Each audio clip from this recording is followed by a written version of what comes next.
Well, I don't even know if the sound is working. Is the sound working? Okay, my sound is working, but is this working? Can you hear this? It's not working. Brokeback Mountain, Rufus. No. No, no, no, no, no. Alien. Alien Earth. I had to do my Alien Earth review yesterday, which meant, yeah, I mean, I didn't finish until, what was it, almost 11 o'clock. No, you can't hear this. Why? Okay, so, I'm going to have to figure that out because there seems to be, when OBS did their update, they changed the way that audio comes through. So I wonder, let me see, audio capture 2. Let's just see. Desktop audio capture. Does this work? Why is that working now? Why? That's working now. Okay, so anyway, whatever. Well, hey, whatever. You know, whatever. But hey, how's it going? It's Order 42. Welcome. I'm Rob. This is the show. And this is what we do. We hang out, we talk, we chat, we talk and things. Well, I talk. You guys chat. And vote. You should vote. Because there's a poll right now in the chat for what liquid we're going to try tonight. And right now, I mean, there's only 4 votes. But right now, toffee pudding is winning. So we've got apple strudel. Horde. Yeah, for the last however many weeks this has been on there, hasn't won. Then we've also got the toffee pudding. Rocket Man. That's been on there, hasn't won. And then this is a new one. Kind of strawberry cream. Possession Control. So look, this is probably going to be the last liquid poll for a while, because all the rest of them are either strawberry something or peanut butter something. Like, it's the same stuff. Now, what's weird is, remember last week we tried the peanut butter cookie custard, right? You remember this? It just tastes like hot sweetness, which that was my nickname back in high school. But anyway, it doesn't taste like peanut butter. It doesn't taste like a cookie, and it doesn't really taste like custard. I don't know what to tell you. Like, when you smell it, you can kind of smell something, but honestly, it just tastes like hot sweetness. There's not a lot to it. Just hot sweetness.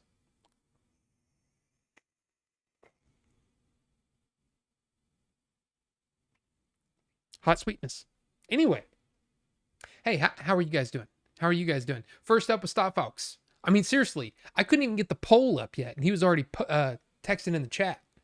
He was already, and it's because, I've got that thing in Discord where, it's supposed to like automatically update, but it says that I'm live, but that's just when I set up the live. It doesn't mean I'm actually live. So it's kind of pointless and stupid. So I might turn that off for the live streams, because it just doesn't make sense to me. Doesn't make sense to have that. But anyway, yeah. So, hey, Ricky, welcome. And Cosma, don't play with your strudel. I mean, look, you can't tell me what to do. It's America, and if I want to play with my strudel, I'm going to do it. I'll stick my fingers in it and test things out. I honestly don't like that movie. I don't think the American Pie movies are that good. Call me crazy, but I never cared. I never cared. But anyway, yeah, apple strudel. But welcome, Cosma. And then Robert Rivera is talking all about that nuck. Man, he wants that nuck, and he wants it bad. Well, don't worry. You're going to get the nuck. No matter what wins, you will get a nuck. It will happen. And then we've got Star Fox again. We got Cosma again. Rufus the Red, of course. No, the reason that we're doing this on Wednesday, at least for the time being, is because of Alien Earth. Alien Earth premieres at 7 p.m. Central on Hulu, and it's going to be that way for the next month and a half, 7 weeks, I guess. There's 6 episodes left, so the next 6 weeks after tonight. So yeah, because I want to review it. And I got to say, man, I'm kind of impressed with how well my video's doing. Like, usually my regular videos get about 200-300 views. No big thing. But yeah, we're at I'm at 522. And it's partially, look, I gotta give all credit to you guys.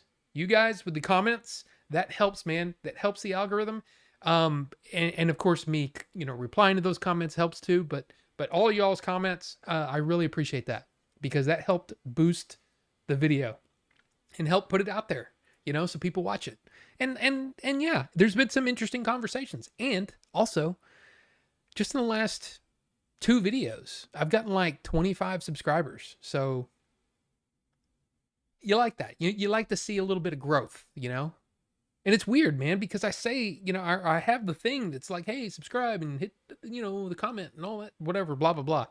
But because I'm saying it, people are actually doing it. So what do you know? Weird. But yeah, man, it's outperforming any video in the last 2.5 months. It's doing really well. So I appreciate you guys for helping me out with that. It really does help, man. That is proof in the pudding. In my pants.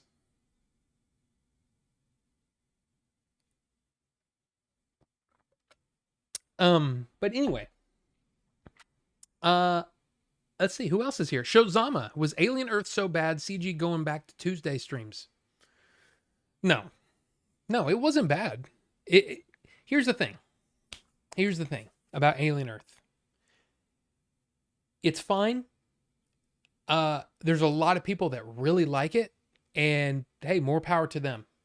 Me personally, as an Alien super fan for, since I was what, 11, 12 years old, whenever I saw the first one, I don't know how old I was. It had to be like 1988, 87, around there when I saw the first Alien and Aliens. Yeah, I love the Alien. I used to draw a lot of Alien stuff. If you guys would ever want to see some of my old artwork, I can make that happen. If you guys are interested. I don't know if that would be interesting to anybody except me. But yeah, yeah, I used to draw a bunch of Alien stuff. Let's see. Books, read multiple books. I think I've said it multiple times how I would watch whole scenes frame by frame just so I could see how things were shot, how things were edited. It really interested me. And then of course to try to, without a lot of help, just trying to see how things were done, because I love movies and I love seeing how movies are made. So, yeah, I know those movies very, very, very, very well. So I know the lore. I know all the things. I know all the Dark Horse comics from back in the day.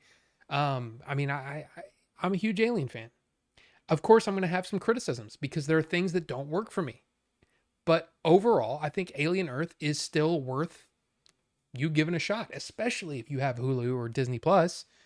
Give it a shot. It may be right up your alley. You may not like it, but I found enough to enjoy that I'm looking forward to next week. So yeah, it's going to happen.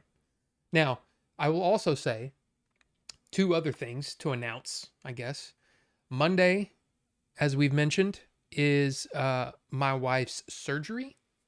It's not supposed to be a big deal, but we'll see how it goes. So that might also affect our little watch along for the members. If you're a member of the channel, we do the watch alongs, right? You guys will be voting on the movie that we're going to watch and all that stuff. On Monday night is when we're supposed to do the watch along, as long as everything goes well. And I mean, everybody is basically saying, yeah, it's not going to be a big deal, but we'll see. Some things happen. So we'll see how that goes. Yeah. And then the other thing is, if you are a mod of this channel, do me a favor and help me out. Okay? When you're in the chat and you're hanging out and all that stuff, some people come, some people go. They say, "Hey, how's it going, guys?" And "Hey, I'm signing out for the night." Do me a favor. Say hi and bye to them, Let's make this a welcoming place, because as I said, I did have a person contact me and say that they found the chat a little on the intimidating side. Now, of course, we all bust each other's balls and, we're kidding around and all that stuff, and that's all fine and dandy. But let's make it a welcoming place, right? Let's help me out, because I mean, I'm always saying hi to the people. You help me out, If you're a mod, you can help me. So help me. There you go. But as I said, I don't think the surgery on Monday is probably going to be fine. So we'll see what happens. But we'll do the watch along Monday night. We'll have another Alien Earth review on Tuesday, and then we'll do the stream on Wednesday. So yeah, that's the plan for the next week. That's the plan. And then of course, every week after that, Alien Earth review on Tuesday, and then stream on Wednesday, and whatever else happens. Like if there's a movie coming out that I want to review. But for the time being, I'm going to be doing reviews of Alien Earth on Tuesdays. So, yeah. Never update OBS. Always a bad idea. Well, usually it's not a big deal on Mac. It usually doesn't mess with things. But apparently they've messed with something. And again, it's not that big of a deal. I actually kind of like the idea that you can say, I want you to ignore everything except for this specific application. That's a good idea. Instead of just whatever is on the desktop, which is what this is. So what I'm going to do is I'm going to remove, I have to do this. I have to remove it here. Remove. Bam. So now if I do, you guys can hear that. There you go. And then there's the, that's right. We don't need to do all that stuff. But anyway, hey, yeah. So there you go. OBS, fine. Good deal. Good deal. It tastes like Ermom. Ermom? What is Ermom? And KP Senti, hello. Drama Cat Plays, hello. How are you guys doing? Welcome. Meow. But leave what on? Leave what on? Makes Magic Night on Tuesday less stressful. Sometimes I leave early to not miss the stream. Well, Rufus, I appreciate that. I usually have no problems on Tuesdays, but man, I've been super excited about Alien Earth. I'm an Alien nerd, like a super nerd. Not as much as Star Wars, okay, but I'm a big Alien fan. So I kind of want to watch it, and I kind of want to watch it as soon as I can and talk about it because I love Alien. So for the time being, Tuesdays. Like H.R. Geiger, yes. Yes. Alien Earth. Alien Earth. Bam. Yeah. It's happening. And it's happening like it's out now. The first 2 episodes are up on Hulu that you can watch. And right now, it's sitting at, let's see. Where I hate it when they do that. They change things and they move things around. You stupid episodes. Jeez. So yeah, the first 2 episodes, 8.5 and 8.5. That's actually pretty good because last night when I was looking, they were at 9.5 and I'm like, man, you people need to learn how to rate things. Because I don't care who you are, that's not a 9.5. I mean, I don't get that. But yeah, it's good. Tell April the Order 42 crew wishes her all of the luck. Rufus, I will. And I'm sure that she will appreciate that because, yeah. Intimidating. Oh my God, what did we say? It's just that it's not as inviting as I am, is what they were saying. And there's probably times when, we're chatting along, you guys are chatting like amongst yourselves. And maybe there's a disagreement or whatever. I don't know. All I'm trying to say is I have noticed that we tend to not do that thing where it's like, hey, how's it going? Hey, it's been a while. Or, just whatever. There's no welcoming to and fro of the peeps. And I don't know why I'm doing this with my hands. But hey, just, like I said, help me out. And you don't have to be a mod to do that, If you want to say hi to somebody, just do it. You know what I mean? Be nice until it's time not to be nice. I mean, that's true. That's true too. But I mean, come on. I think we have cultivated a pretty good community here. We all pretty much respect each other. Unless Leon comes in here. I'm just kidding. We enjoy each other's company. We like hanging out. So it's fun. It's fine. But I also want to make sure that if somebody comes in and hasn't ever chatted here and they're looking at the chat and everybody's saying things and you're like, I don't know if I want to say anything. You can say something. Now it's perfectly fine if you just want to lurk, because to me, on a live chat or on a live stream, lurking is love. That's right. Do you know that? Lurking is love. Because every minute you watch helps the channel out. It helps everything out, man. Just being here. So, like I said, just do me a favor. Be nice. I mean, not that people aren't being nice. I'm just saying, hey, let's be extra welcoming. You know what I mean? I'm going to stop talking about that. You get it. Only a couple of people here talk to me. I get it. I'm strange, annoying, often drunk, and talk too much. Sorry, I'm part of the problem. I'll try to be more mindful of new folks. Rufus, I'm not talking specifically about anybody. I'm just saying in general, let's be welcoming, because every now and then we get new people in here and they post once or twice and then, they don't say anything else. Now, maybe they're just not in the mood, But like I said, I just, it's just a general thing, you know? And yes, I'm with you, Star Fox. I keep everything up to date. You know, I'm always updating things, you know, whether it's on my phone, on my iPad, on my computer, you know, software, whatever. I keep it updated because typically it's a good thing. Now, the update they did to OBS is probably perfectly fine, except that they just changed the way that the Mac OS audio thing worked, which is great. Hey, it's good. Hey, it works. Because now I can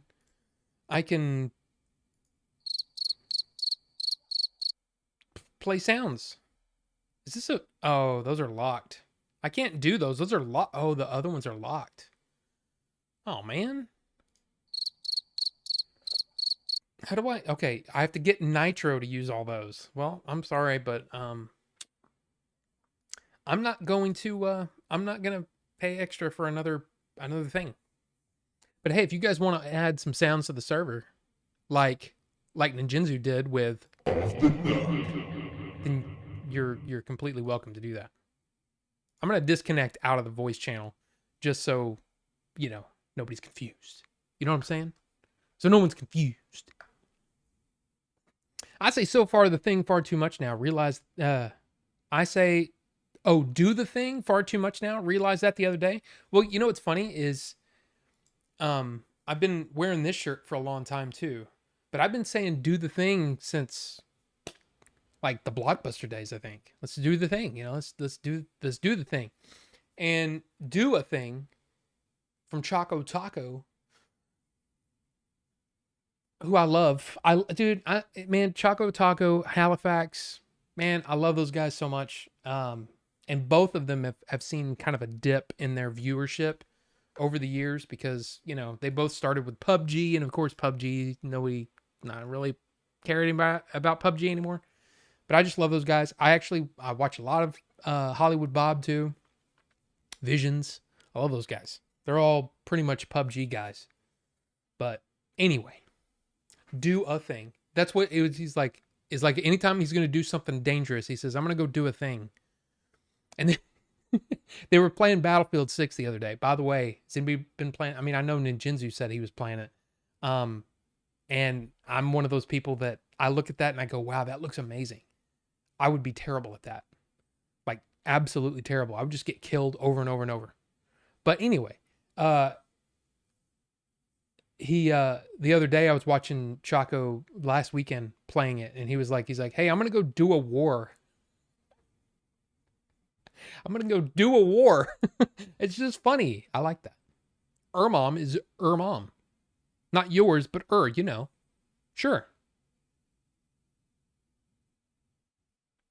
Busy tonight, so I'll be listening. Well, KP Cindy, thank you. OBS's audio implementation was always weird because of how Mac OS works. Yeah, when I first started, I had to set up is basically you set up a new track, and I still have all that crap installed, and I don't need it anymore because OBS works a lot better than it did when I first started streaming. But it was, if I wanted to do anything, like if I wanted to record have the audio that's coming from the computer, in other words, you're playing a game or whatever, then you would have to basically set up a track that was all the desktop audio all into one, and then make sure that you select that as an audio source in OBS and blah, blah, blah, blah, blah, blah. It sucked. Now you don't have to worry about that. And I think I got rid of all that stuff, but I'm sure it's probably still all, you know, in there somewhere in all the, what is it, registry or whatever it's called on Mac OS, whatever. It's probably still there. But yeah. OBS has come a long way, man, on the Mac. Like a long way. So. Yeah, he started playing the what do you call it? Last week. The open beta, and then there's another beta, and I'm guessing it's a more public beta. It's a bigger public beta that starts tomorrow. So, or actually tonight at like 3 a.m. or 2 a.m. whatever time it is. Probably at midnight Pacific time. So, yeah, if you like to watch Twitch streams and stuff like that, you're going to see a lot of Battlefield 6, Battlefield 6, the number 6 over the next week, because it is going to open it up again this weekend. So there you go. There you go. Apple Strudel gang. I mean, look, right now, Apple Strudel's winning 43% to 29% for the other two. Hey, if you don't vote today, then you don't get to vote. Funky. It's funky. You should vote if you want to. You should totally vote. So there you go. Got your other PC built and set up now too. Oh yeah? How's that going? Did you see that? I mean, this is not for anything gaming or anything like that, but I thought it was really kind of neat. Apparently, Apple is going to be they're going to be making a new laptop line that's sort of an entry-level MacBook, that it won't be a MacBook Air, it won't be a MacBook Pro, it'll just be MacBook. They used to have that line, or the iBook back in the day, way back in the day, 2005. Anyway, the MacBook is going to be using not an M processor, but it's going to be using the same processor that's in the new iPhone that's coming out. And apparently, the what do you call it? The stats, the specs, the scores are like above an M1. So imagine a mobile level processor in an Apple Mac that runs circles around anything above, like anything M1 and prior. And then on top of that, you're gonna get crazy battery life. And it's only supposed to be like $600-700 to start. I think that's an amazing thing. Because I mean, look, I've been saying it for 20 years now. I love Apple. I love the way that they implement things. I love the way that the OS works. I've just been a fan of Apple ever since. When I first got my first PowerBook. Was that a 15-inch? It was amazing. It was amazing. So for them doing an entry-level MacBook like that, I think is really cool. So there you go. There you go. And Pixel, I hope you're ready, man, because we're about to chat some Twin Peaks. And I've got a lot of things to say. I wouldn't say I took notes, but I definitely made some notes over me watching the show, because holy crap, Twin Peaks. Just give me a minute. Give me a few minutes. Let's get through the chat. Let's do it one more, like off the top, and then we'll get into Twin Peaks. How's that? Apple is also going to be doing a folding phone. I mean, here's the thing. Apple is one of those companies that they don't want to try it unless they've got it perfect. And I love the idea that they've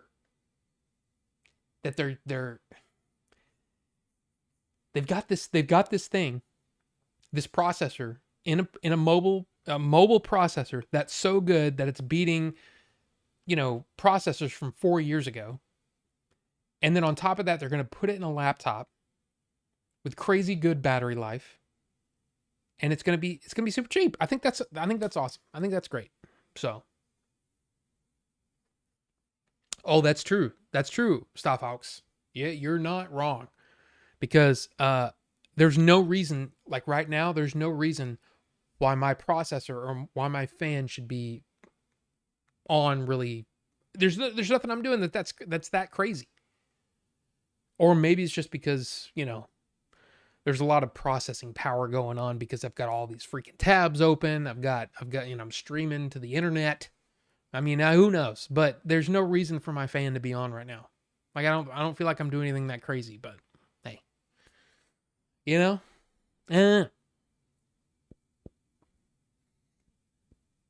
OBS is it to me. I look at StreamYard and all that kind of stuff, and I'm like, yeah, that's cool, but I love OBS, man. I really love it. I love it. Unix Premium Edition. I mean, sure, but man, it works. It works, and it works really well.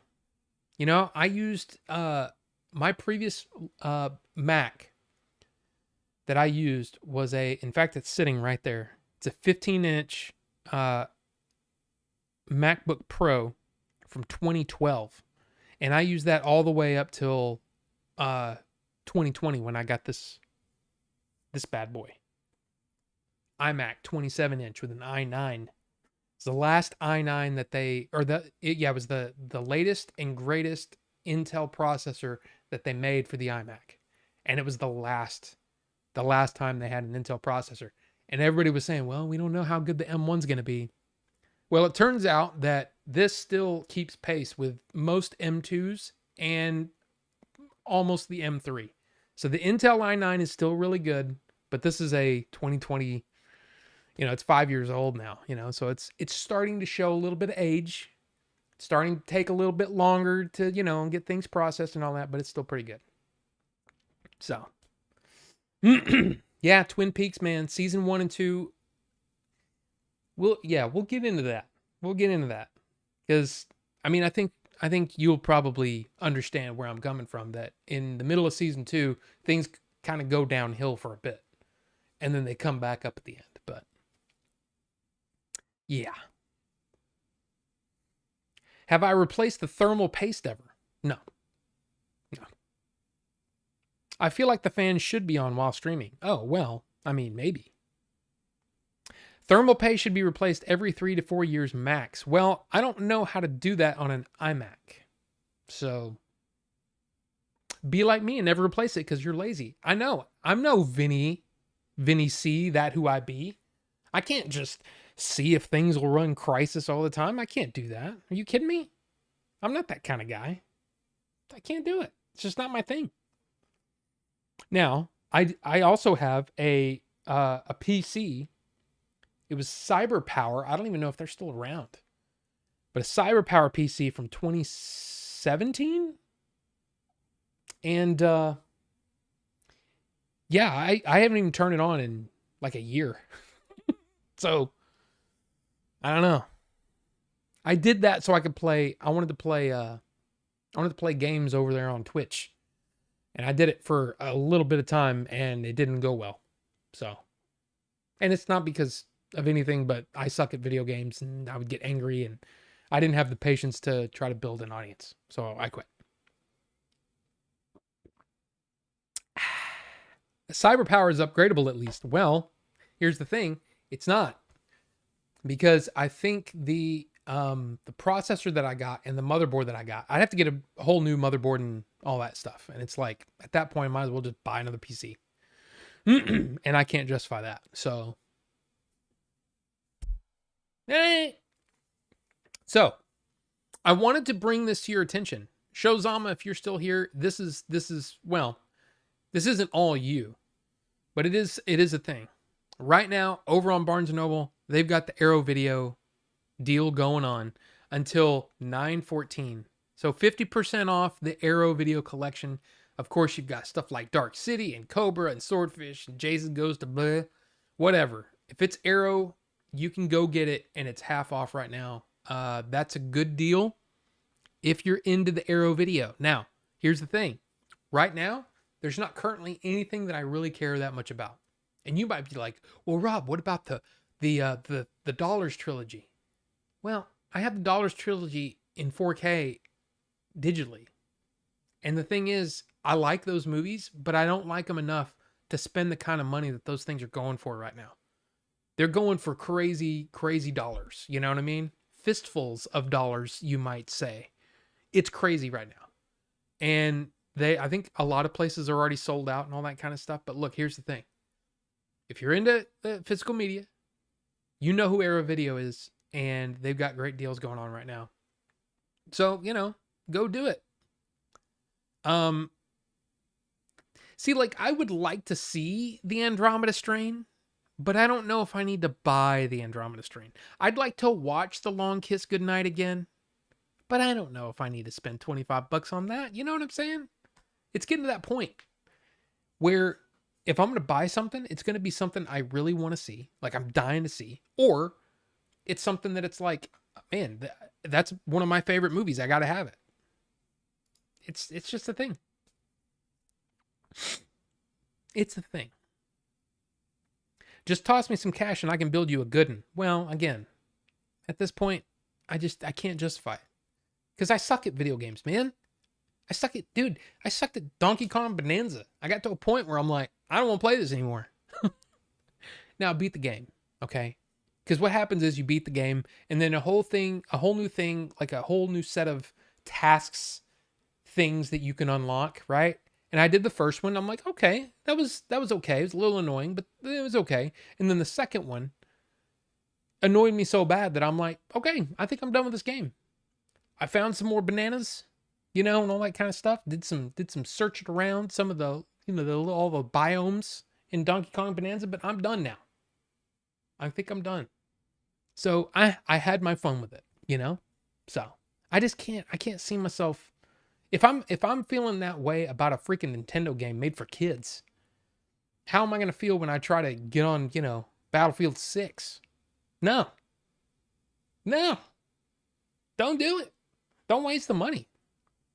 I mean, okay, here's another example. Remember I got my Steam Deck? Yeah, it's been sitting there. I haven't played it.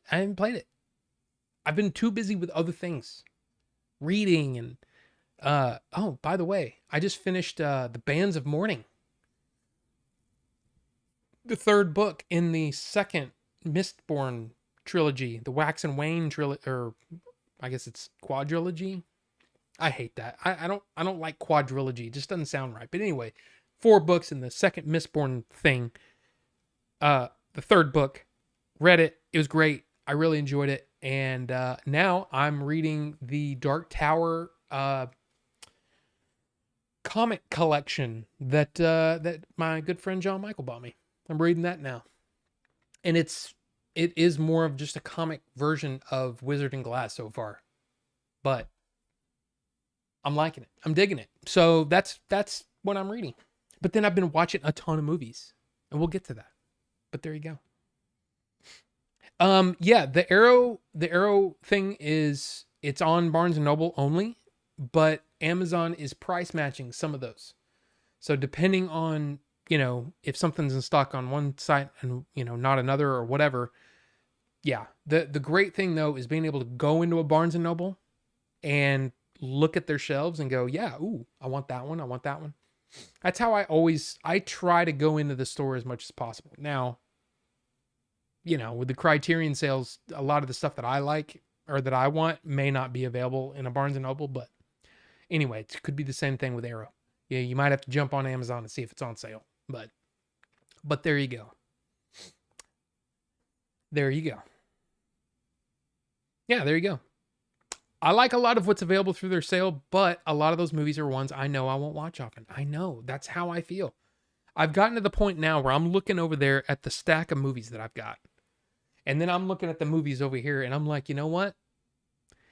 There's only a few of them that I really, really need to watch again.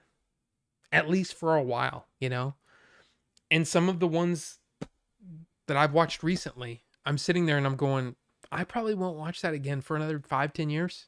Maybe. So it's gotten to that point where I'm starting to feel I look at how much I'm spending on movies and I'm like, that's a lot of money that I could be spending on, prostitutes and blow. You know what I mean? I'm kidding. I don't do that. But yeah, I mean, I could be spending it on other things. So I just haven't. Yeah, the last video store is on there. I saw that and I was kind of like, I kind of want to get that, but you have a few of the first prints of the Dark Tower comics. The Gunslinger is so rad. Yeah. Did you read the whole Dark Tower, Rufus? Because, man, I got to say, it's up there. And it's partially because I'm such a huge Stephen King fan and have been reading Stephen King, pretty much as soon as I was able to start reading Stephen King, like at a pretty young age. Like I read Salem's Lot in elementary school. So yeah, I've been reading Stephen King a long time. In fact, let me see.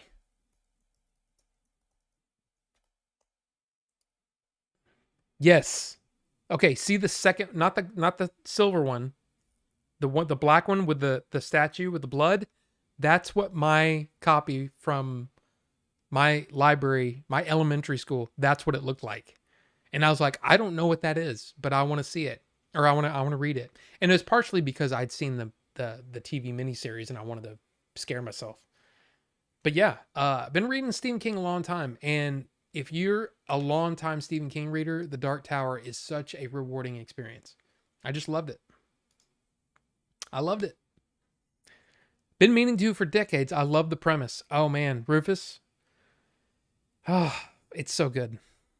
Cat Eyes is the best King work. Ties it all together. You talking about that movie with Drew Barrymore and where there's like 3 or 4 different stories, kind of like the Twilight Zone movie? Hey, sure. I think Dark Tower is his masterpiece for sure. But let's see. Yeah, I did that. Okay. So let's talk about it. Pixel, you ready? Excuse me. Twin Peaks. Now there's a few different sets available out there. This one, the From Z to A, it has the first 2 seasons. It has Twin Peaks Fire Walk with Me. And then it also has the 3rd season, The Return. So Twin Peaks season 1, 2, Fire Walk with Me, The Return. And it's on 21 discs. And this is the only thing that I don't like about this set is how it's laid out, because they're stacked. So there's 2 discs there, there's 2 discs under there, and then you flip it over and there's 2 discs, 2 discs, then 2 discs, and 2 discs. That's annoying. And also, there's no paperwork. So if you want to know where you are, you kind of have to get the slip out and look at this. But the thing is look at, dude, there's so many special features. This is a stupid set. Like there was so much content that it was almost daunting. But over those 2 weeks, I watched everything on here except for the only thing that I didn't watch was the what is it called? Behind the Curtain, which I'm guessing was something that Showtime put on for the 3rd season, right? So I actually have a few notes that I want to talk about. Definitely one of the weirdest shows I've ever seen. I mean, it's ridiculous. It's ridiculous how weird it is. How it goes from goofy and quirky to really scary and disturbing. It's such an odd show. And I got to say, it's not for everybody. And it wasn't for me when it came out. I watched a little bit of it and I'm like, I don't like this. In fact, a lot of David Lynch stuff over the years, I've been like, no, I'm not a big fan. I can't do this. But things changed. Of course, this was before he passed away. I'd already bought some David Lynch stuff. I'd already bought Lost Highway and was trying to get a hold of this because I was like, you know what? I need to give David Lynch a shot because I feel like he's one of those directors that I've always I never quite got, but I respected him and I wanted to know more. But anyway, yeah, this is something that I actually said in the Discord, that David Lynch hired some of the most devastatingly beautiful people like ever. Like Sheryl Lee, gorgeous. Sherilyn Fenn, gorgeous. Lara Flynn Boyle at the time, gorgeous. Machen Amick, gorgeous. Like seriously, gorgeous people. And then that's just the women. The men are beautiful too. Dude, freaking Billy Zane? Come on. Billy Zane is like probably the prettiest man I've ever seen. I'm trying to think if there's a prettier man than Billy Zane. I don't know. But anyway.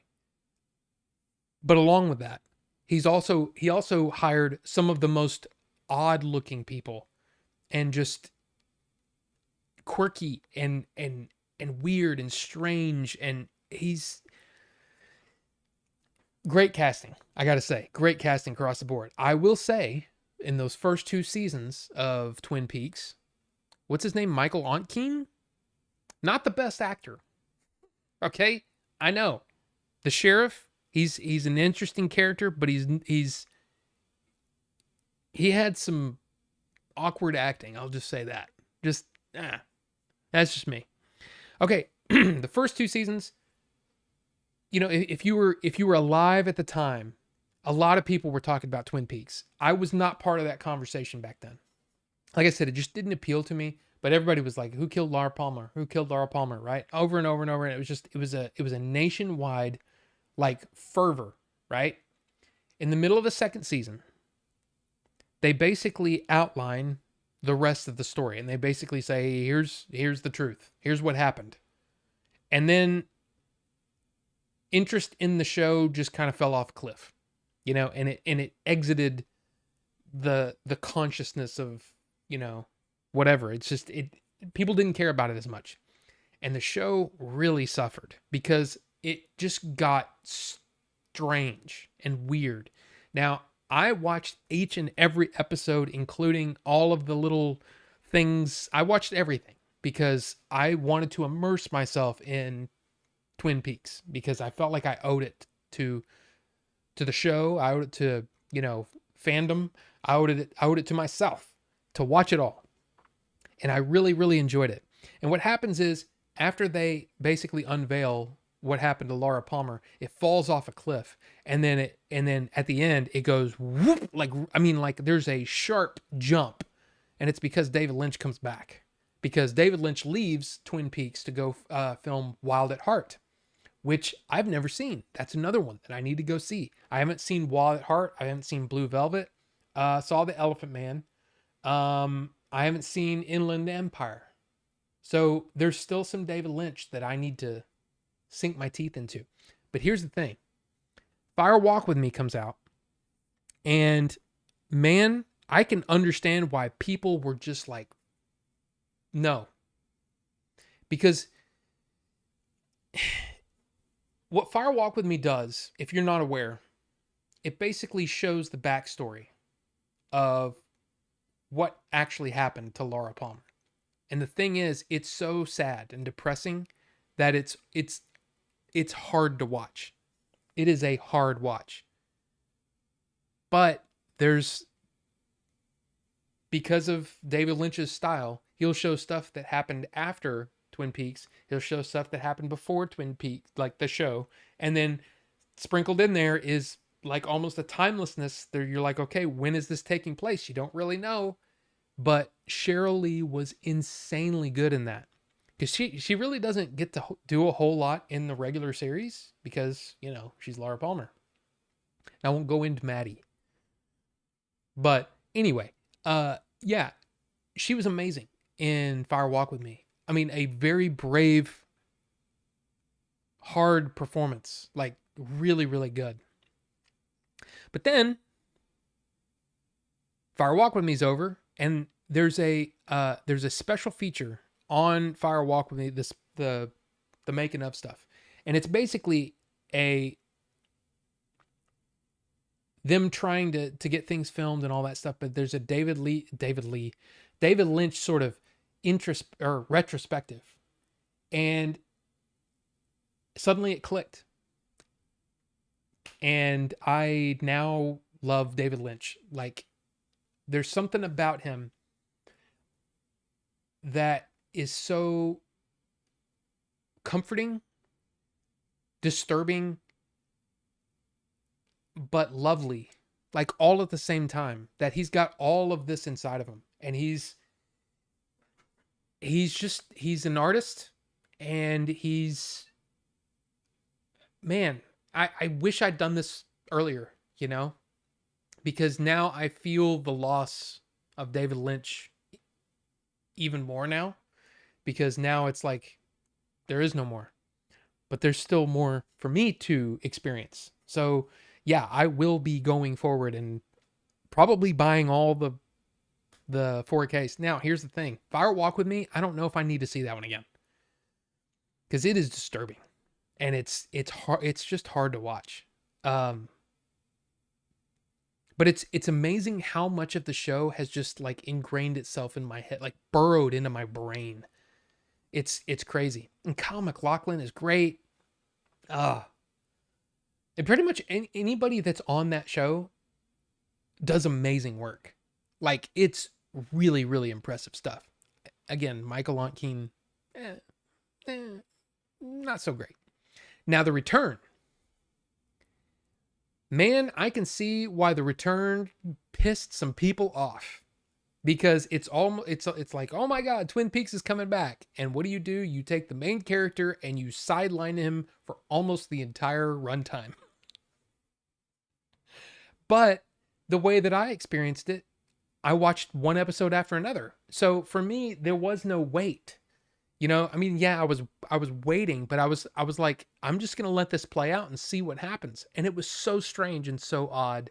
And I can understand though why there's a lot of people that probably got really freaking pissed off, you know, watching Twin Peaks, The Return. This was in 2017, so almost 25 years after, right? But yeah, episode 8 of The Return is one of my favorite hours of television I've ever seen. And it is so odd and so strange. And I mean, it starts off pretty much with a Nine Inch Nails song and then performing She's Gone Away, which I'd seen that performance before. And then of course I'm hearing it in Dolby, you know, or DTS, right? And I'm like, wow, this is really cool. And then it goes into this odd, it's like you're in an explosion and you're experiencing the explosion. But man, for some reason, I really loved that episode. It was so good. But I can understand why people were turned off by it. And they're like, what the hell was that? It was so strange and so odd. But yeah.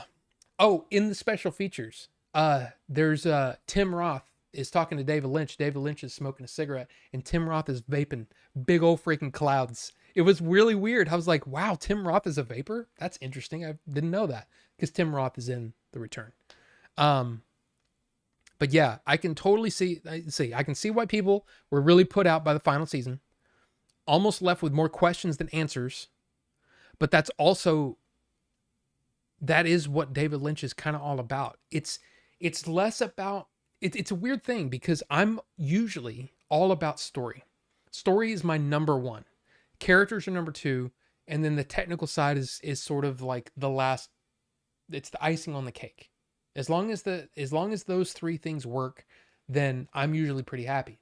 With Twin Peaks, the story it's totally there, but it definitely takes a back seat to the beauty, the artistry of what David Lynch is putting together. With that in mind, I kind of want to see Lost Highway again and experience it from that point of view, not trying to figure shit out. You know, because I don't think David Lynch wanted everybody to figure out everything he was doing. It's more about what is this making you feel? And it's sort of like in a weird way, you know how like okay, we're going into boxing for a second. Boxing or MMA. I know, weird.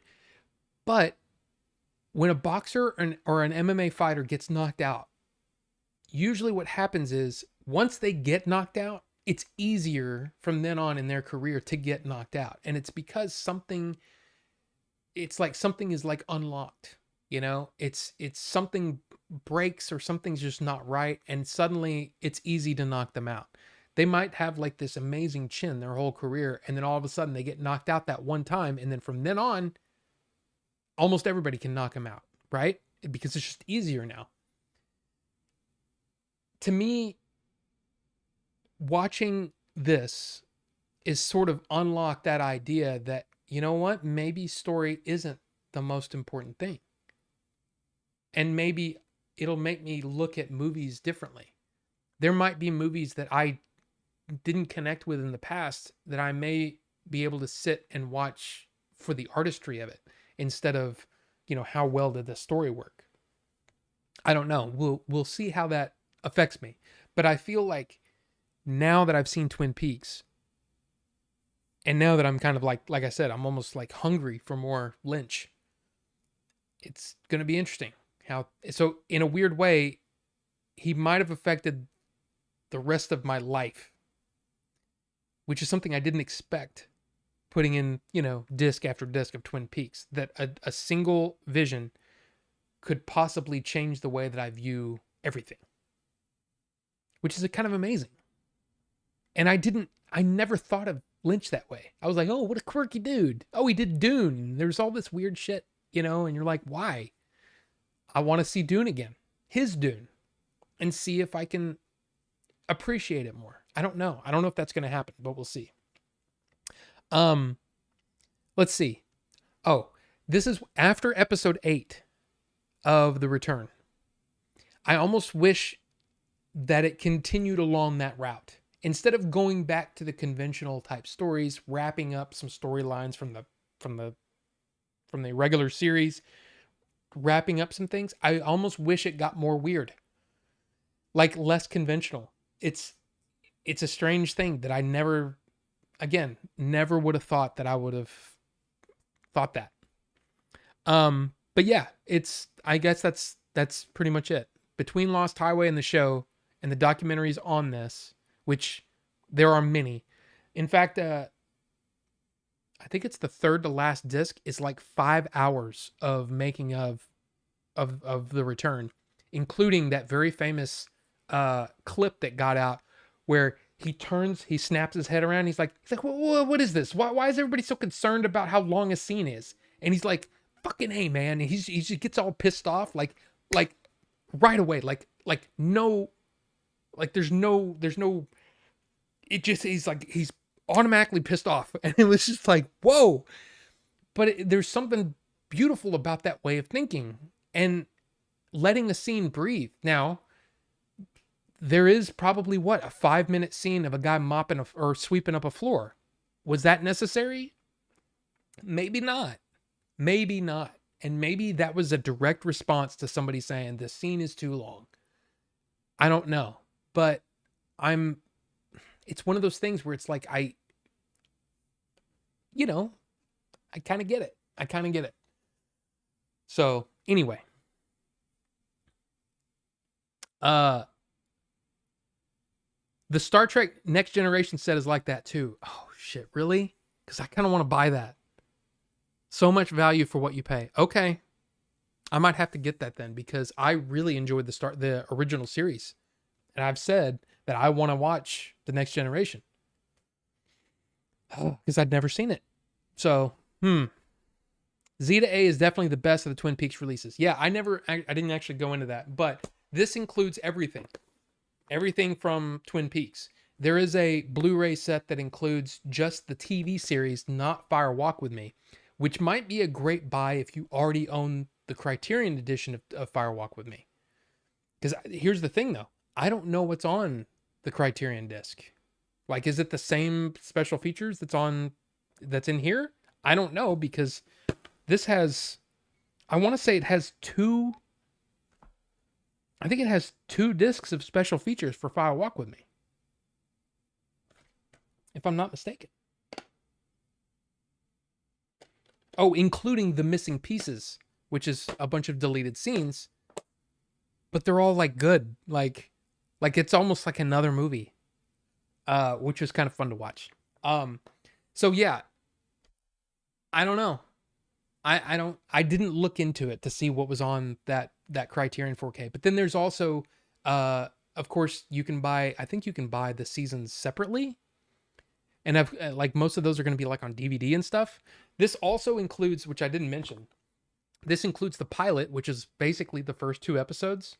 So the pilot and episode 8 from The Return, from season 3, all in 4K. So there's a 4K disc in here that has, because everything is on Blu-ray except for that, and it has those 3 things on it, which is kind of neat because episode 8, like I said, is my favorite. It's my favorite episode of the whole thing. and it's so freaking weird. And I really dug it. So if you're looking to do the same thing that I did, this is probably what you want to get. And I think this is like $55 on Amazon. So worth it. So worth it. Like, to me, this is worth $100, $150. There's so much content here and so much to enjoy and sink your teeth into. I can't say it enough. Now, is Twin Peaks my favorite TV show ever? Probably not, but time will tell. You know, the weird thing is that there are scenes that have, like I said, have affected me. But we'll see. We'll see what happens. But again, everybody in that show, amazing job. And dude, Ray Wise. I didn't even talk about Ray Wise. Oh my God. So Ray Wise is for those of you who are fans of RoboCop, he plays Nash, right? Isn't that his name? Isn't that his name? He's kind of the good-looking guy with the kind of the spiky haircut. God, what's his name? I think it's Nash. Ray Wise. This guy. So he was Leland Palmer, but what was? Does it say what his character's name was? I guess I could have just looked up RoboCop. Or I could just click on RoboCop. Where is it at? RoboCop. Okay. That's not helping me. That's not helping me. And I'm sure y'all have already posted it in the chat. But I'm behind in the chat, so get off my back. Miguel Ferrer. Oh my God, Miguel Ferrer. Miguel Ferrer is great in it too. Jeez, I forgot about him. Where's he at? Am I missing him? Oh, there he is. Leon Nash. Yeah, Leon. Yeah, there you go. Leon Nash. Anyway, he was great. He was so good in that show. So, there you go. David Lynch made a Disney movie, Man Can Do Anything. Yes, A Straight Story, which last year, I think, they released it in 4K in Europe, but not here in the US. But A Straight Story is available on Disney Plus, and it's one of his later movies. I want to see that one too. I wish I had the money. I want all those Sammo Hung movies and Jackie Chan ones that are on sale. I mean, here's the thing though. These Arrow sets, they go on sale pretty much once a year, but they probably will have another sale later in the year too. Just saying. I'm trying to think if there's a prettier man than Billy Zane. I stand by it. I stand by it. That man is hot. He is a hot dude. I'm just saying. I have no problem saying that. I think most women would agree. Hot dude. And he's playing Marlon Brando in a movie. Billy Zane. Dude, come on. Come on. Come on. 59 years old. Look at him in dude. That's Billy's. Oh, come on. Why would you do that?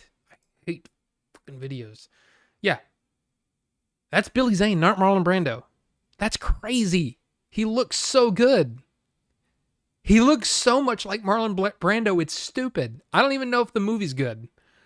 But look at him as freaking look at that. Look at him as Don Corleone. Oh, it's also got John Hader in this. But man, yeah, Billy Zane's quite a good looking man. I'm just saying. I don't mind saying it. Blue Velvet's great. Good. I'm gonna watch the shit out of it. David Lynch is just chef's kiss. One of my favorites next to Ridley Scott. Ooh, I love to hear that. The Return was very mixed for me. There were a couple of things in it I really liked, but it just didn't feel the same. Got a light? Yeah, got a light. Got a light. Dude, that episode, man. One scene in particular really creeped me out, and I love it for that. Yes, I know exactly what you're talking about. Unfortunately, David Lynch's Dune doesn't exist. Damn shame. What do you mean, Rufus? Oh, I don't have it up there. I have it down there somewhere. I still have to put it on the shelf. I have to do a thing for it. I have it. I own it. It's great. I mean, you know. Bucho, what's going on? Good to see you. Good to see you. 4K Fire Walk with Me has the missing pieces, an interview by Lynch with actors Shirley, Ray Wise, and Grace Zabriskie. Is that the one? Wait a minute. Is that the one? Wait a minute. Yeah, that's the one where they're at the table. That's on there too. Interviews with Lee and composer Angelo Badalamenti. Which amazing work that he did. Okay. It also has excerpts from an interview with Lynch from Lynch on Lynch, which is a 97 book edited by filmmaker and writer Chris Rodley. Okay. Shozama, did you like the music in Twin Peaks composed by Angelo Badalamenti? Yes. In fact, I don't know if it's up there on the shelf. But I have the Lost Highway soundtrack. And that was done by Angelo Badalamenti, and I've been listening to that for, like, I didn't care for the movie, but I loved the soundtrack and the score. So yeah, I really enjoyed that. It got a little bit repetitive because he used the same themes a lot in the show, but overall, I did like it. Now, Julie Cruz. I'm just going to say this. In fact, a lot of the music, because almost every episode in season 3, or The Return from 2017, almost every single episode ended with a musical performance. Except for episode 8, which had Nine Inch Nails, so it's kind of at the beginning. And then there was a couple that ended, and they just kind of ended. It was weird. But anyway, there's a lot of music in that show. And some of it was pretty good, and some of it was not pretty good. I'm just saying. And Julie Cruz is fine. It's just not my kind of thing. It's not my kind of music. So, yeah. And I understand if people, like, that's the kind of music where I go, I understand why people like that. But I also understand the people that don't. And I'm one of the people that it's not for me. So, there you go. That sort of dreamy singing is just, I don't know. It sounds like it's trying too hard. But again, that's just my opinion. But look, there's Bucho and there's the Carbonite's here. Good to see you, Carbonite. That is a great Marlon Brando. It's ridiculous. Billy Zane looks great as Brando. Now, the movie could be complete and utter crap, but he looks insane. So, they took it over. He never got to finish it. Okay, I see what you mean. There was a lot of studio interference for that. But still, he's still the director of, well, at least most of it. So, yeah. That is what Bob is from. Yeah, dude, like a lot of people, like when I was reading, because one of the things that I would do is once I would finish a disc, because, usually like 2 or 3, 4, maybe 4 episodes on a disc, I would then go back and read what people thought of those episodes, so I wouldn't spoil myself for stuff that happened later, because I did not know who killed Laura Palmer until it was revealed, which was great, especially for a show that's, 35 years old now. Came out in 89 and 90, right? I didn't know. So it was all new to me. So I didn't want anything spoiled. And I will say that I definitely had my theories. And man, amazing stuff. But yeah, episode 8 is one. I'm glad that one is on the 4K disc because I want to watch that one again. For sure. Because to me, it almost sums up what the whole show is. But then again, there's a lot of people that are probably like, no, the show is the quirky characters and the what happened to, Shelley and what happened to, because That's the one thing that I will say about The Return is that there were some things that felt a little half-assed because he was more interested in the weird, goofy, uh, the strange. He wasn't as interested in going back and revisiting the characters. Dude, freaking Michael Cera in The Return is one of those where I'm like, here's the thing. I love that scene, but I also am like, why was that there? That didn't need to be there. And why was he talking like that? You know? So, yeah. You know. My Tuesday was horrible without Order 42. I'm sorry. I apologize for that. And now streaming through your wrestling. Oh, I'm sorry. Look, hey. And look at there. We've got a two-way tie right now for what's going to win. Look, you've got, it's all in your hands, guys. Well, unless you leave it in my hands, in which case I'm going to pull up the wheel.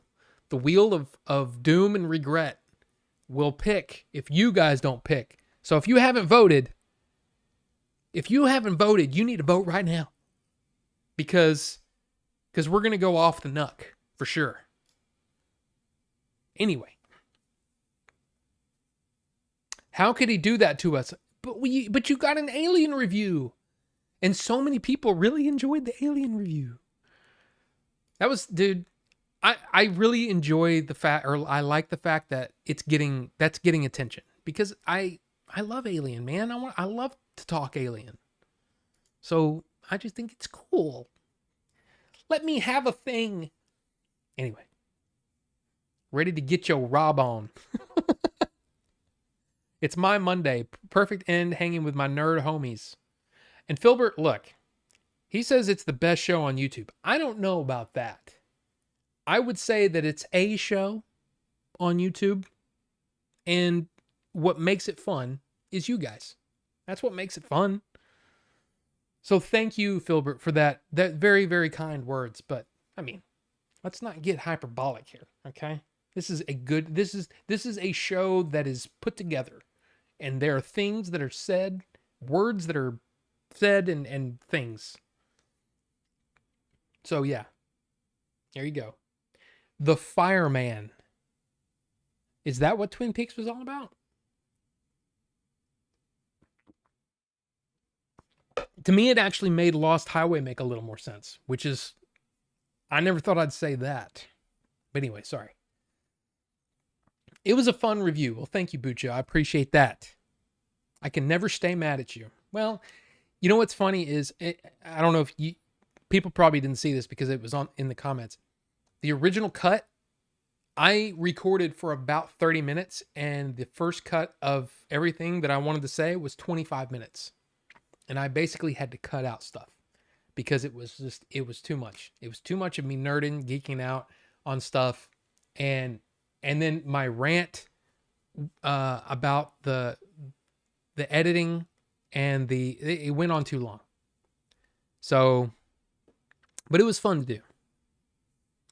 To me, Twin Peaks was about the quirky characters for sure, but also Bob and Judy and all those weird things that happens as a result of those entities. Yes, but it's like I almost wish that he just left all the quirky or the quirky characters and all that stuff. Just leave all that out because it's not important. And the Dougie, the Dougie stuff, man. Like, I enjoyed it, but at a certain point, I was like, I don't even have to wait week to week. I literally can just watch the next episode, and I'm a little bit irritated that this is still going on. Like, I'm sure people were losing their freaking minds back then. I mean, it was only, 8 years ago, but still, people were probably like, dude, get on with it. But anyway. Stay with it for the characters and for the mystery horror. See, I'm so impressed with that show. I'm so impressed. Okay, which of you decided to make it a 3-way tie?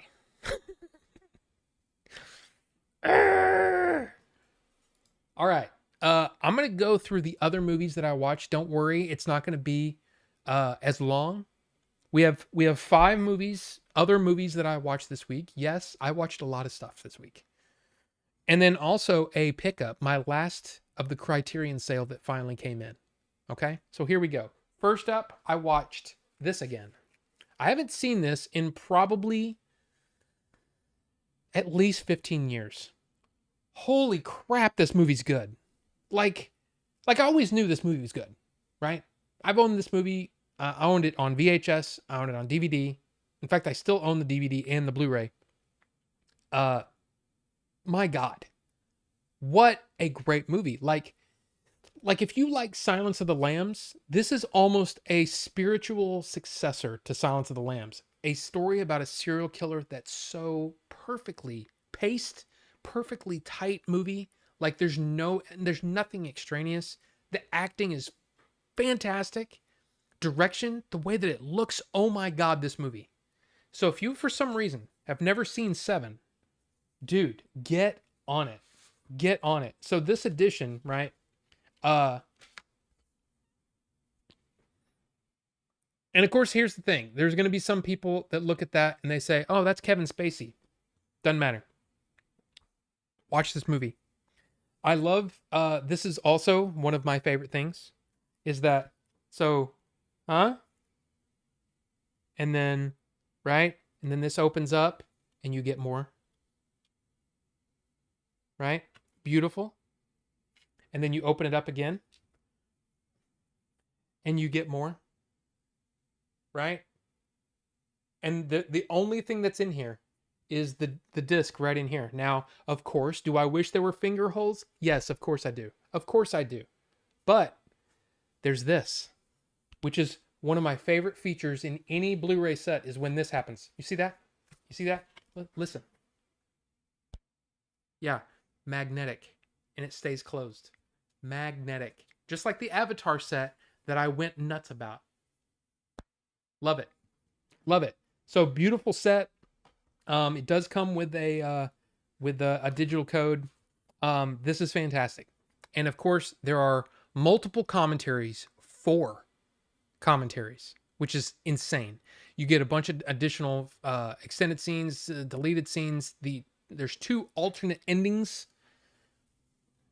This is fantastic. Now, a lot of people were mad because they heard that he was tinkering with it. That David Fincher went back and tinkered. I don't care. None of it affected my viewing experience at all. Now, as somebody who's an artist, I can understand, oh, I want to make sure a curtain is correct, or I want to make sure that this was correct, or whatever. He apparently did the same thing with Panic Room. I don't care. All I know is that this looked amazing, and it's the best it's ever looked. Period. It sounded great. It looked great. I was just completely sucked into the movie again, like it was the first time I watched it. It's beautiful. So yeah. Wait. Uh-oh. Toffee pudding is winning. Oh my God. Oh my God. 3-way tie means no vaping tonight. Oh, Shozama, that's not how it works. That means we get the Wheel of Doom. And the Wheel of Doom will decide. If you guys won't decide, the Wheel of Doom will. So, yeah. When you were pulling that movie out, I thought it said semen. Sesevenin. Yeah, great movie. Great movie. Had to get my alt to vote. Let's go, Toffee. Uh-oh. There we go. There we go. And Frodus Boy, welcome. Good to see you. Good to see you. We're just talking about the movies that I watched this week. Love those magnets. How do they work? The appearance of Seven only a few minutes after the chat about Billy Zane's looks means the next poll after the flavor poll simply must be, who is prettier, Billy Zane or Brad Pitt? Dude, Billy Zane has got that one. No question. And here's the funny thing. A lot of people, I've seen this a lot over the last however many months. I think I don't know where it started, but I started seeing a lot of Brad Pitt hate. Like they think Brad Pitt's not a good actor. Brad Pitt is a good actor. Now, he has better performances in some movies. Like, here's the thing. I love Legends of the Fall. Love that movie. Talk about a really beautifully shot movie. I don't think Brad Pitt's that great in it. I just don't think that's an early performance for him. But man, once you get to 12 Monkeys, once you get to 7, he's great. He's really great. And Once Upon a Time in Hollywood, pretty great. Pretty great. I watched that same 4K set for 7 and I was not bothered one bit. Yeah, it was amazing. It was just so good. Thanks for the warm welcome. See, that's what I like to see. Appreciate you guys. The next one is another Steelbook. Didn't need to buy it, but I did. Akira. Wow.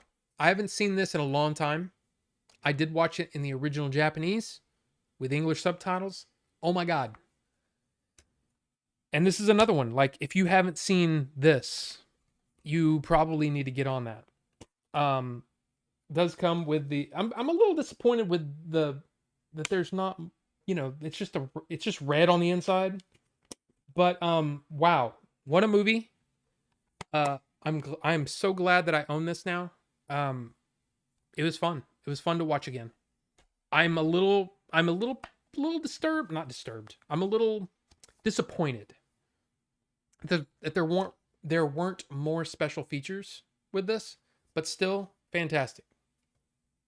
And you can regularly find this on sale. Like, this is on sale a lot. It's on sale a lot. The next movie, not planned, watched Akira, and then I watched an Akira Kurosawa film, Ran, or Ran, as it's actually pronounced in Japanese, Ran, which basically means chaos. And this is basically King Lear from Kurosawa. And I watched this again. I've seen this movie. This is my third time watching it. This was good. This was really good. This is not my favorite Kurosawa film. I think Seven Samurai is better. I think Akira is better. I think Hidden Fortress is better. I think Rashomon's better. So this is on the lower end of, but that's like saying that, oh man, that pizza from that place isn't that good. Did you eat the crap out of it? Oh, of course I did. I finished the whole thing. Well, that means it's still good. Ron is still a great movie, but it's just not my favorite Kurosawa film. This is a bare bones release. You got the 4K, and then you've got the Blu-ray, which this Blu-ray is in region B. So if you don't have a region free player, you won't be able to watch this, or the Blu-ray if you're in America. So you need a region B player or a region free player to watch that stuff. I enjoyed the ride going through Iran again. And what's funny is I actually have a digital copy of this, and they updated it to this same 4K transfer that Studio Canal did a couple of years, about 10 years ago. So there you go. And I say that this came out like 3 or 4 years ago. They did the 4K restoration in 2015. So now the last 2 movies that I watched this week are Warner Archive titles. These are going to be movies that a lot of you may have never heard of, but I watched them. 1979, Time After Time. Now, this is a movie. Let me just tell you a little bit. This is a movie. This is Nicholas Meyer's first directorial effort. And if you know the name Nicholas Meyer, you know that he made quite possibly, arguably, the best Star Trek movie. Star Trek II, The Wrath of Khan.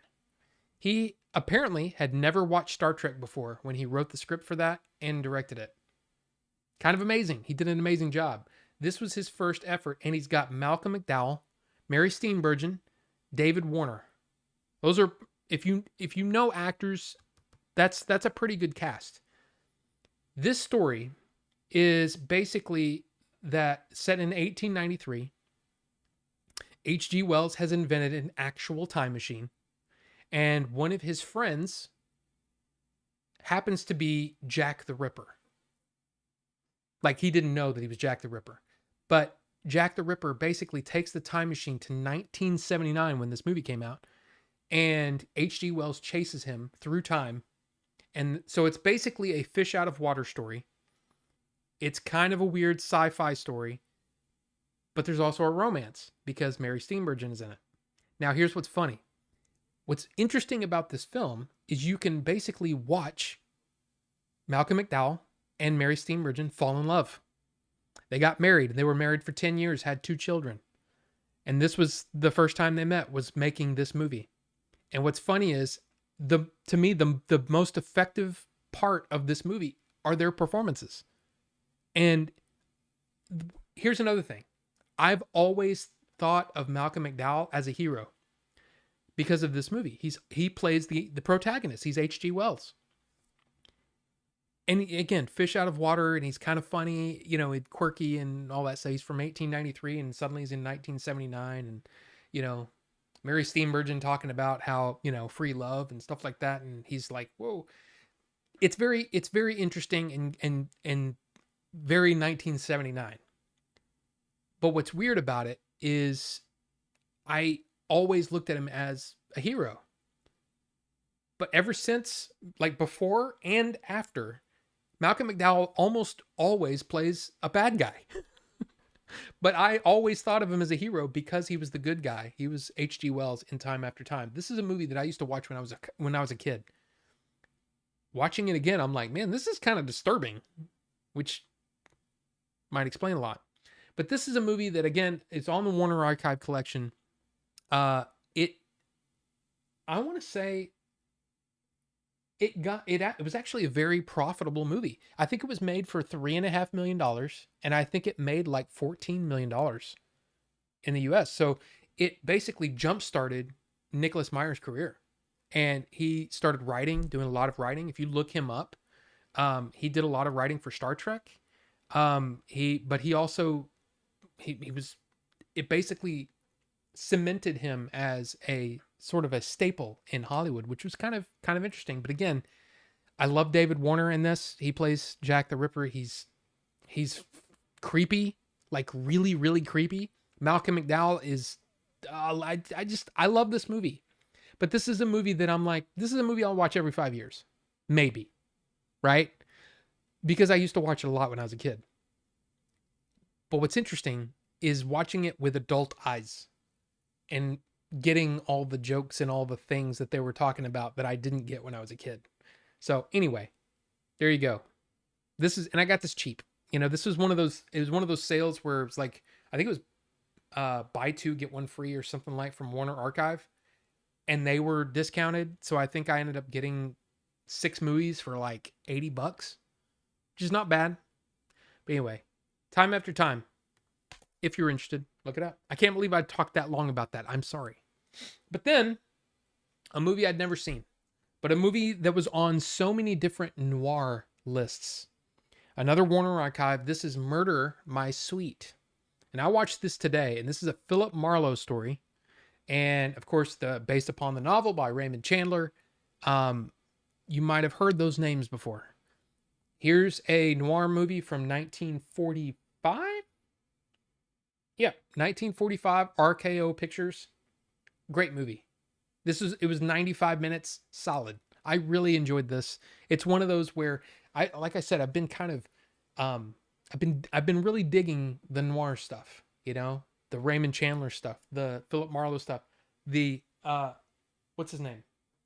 Dashiell Hammett stuff. I've been enjoying it. So this was one that I'd never seen before. I got it pretty cheap. And these, by the way, Warner Archives is always like that. There's no paperwork. There's no swapping the covers or anything like that. It's pretty bare bones, but still, I'm happy I got it. So there you go. That's all the stuff that I watched. That's a lot of stuff to watch in. Now, granted, I've been watching Twin Peaks since before the last stream, but this is like, yeah, it's a lot. That's a lot. I watched a lot. And then I finally got my last movie from the Criterion sale that went on. That's been done for like 2 weeks. Finally got my last movie in 4K, The Big Heat. Yet another noir film. Now, the reason that I went ahead and got this, because this recently came out, this was on sale for $20 on Amazon for the 4K. I was like, yep, get it. Now, sounds like there's something loose in there. So I may have a broken disc. So I want to open this up and see if everything is okay.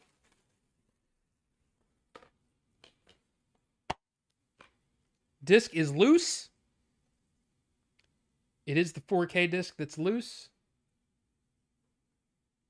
It appears to not be damaged. So anyway, so you've got the 4K and the Blu-ray in here. You do have a... Just go ahead and drop it, Rob. Just go ahead and drop it. You do have one of these guys with an essay with some pictures on the back, which folds up really nice. Let's see what's on the back of the... Oh, that's on the back of the insert. I love Criterion. I love experiencing a movie for the first time this way, watching a movie and then watching all the special features, reading the essays. But here you go. The Big Heat in 4K. Black and white, man, looks great in 4K. If you've never watched a movie in 4K and you don't have a... Well, you need a 4K setup, of course. It's really, really good stuff. And this has quite a few special features as well. There you go. New 4K uncompressed monaural soundtrack, one disc of the movie in Dolby Vision, and one Blu-ray with the film and special features. New audio commentary by film noir experts Alan Silver and James Urani. New video essay by critic. Okay, yeah, I mean, there's a lot of stuff. There's a lot of stuff on this. So, my final one from this latest Criterion sale, The Big Heat. So there we go. That's all the stuff. So you know what that means. It's now time. Well, first, get caught up. But I'm going to go ahead and end the poll since we have a winner. We're going to end the poll. And there we go with 42%. Order 42, right? With 42% of the vote, toffee pudding. But let's get caught up first while we get everything set up. This is going in here, by the way. So we're all ready to go there. Let's see.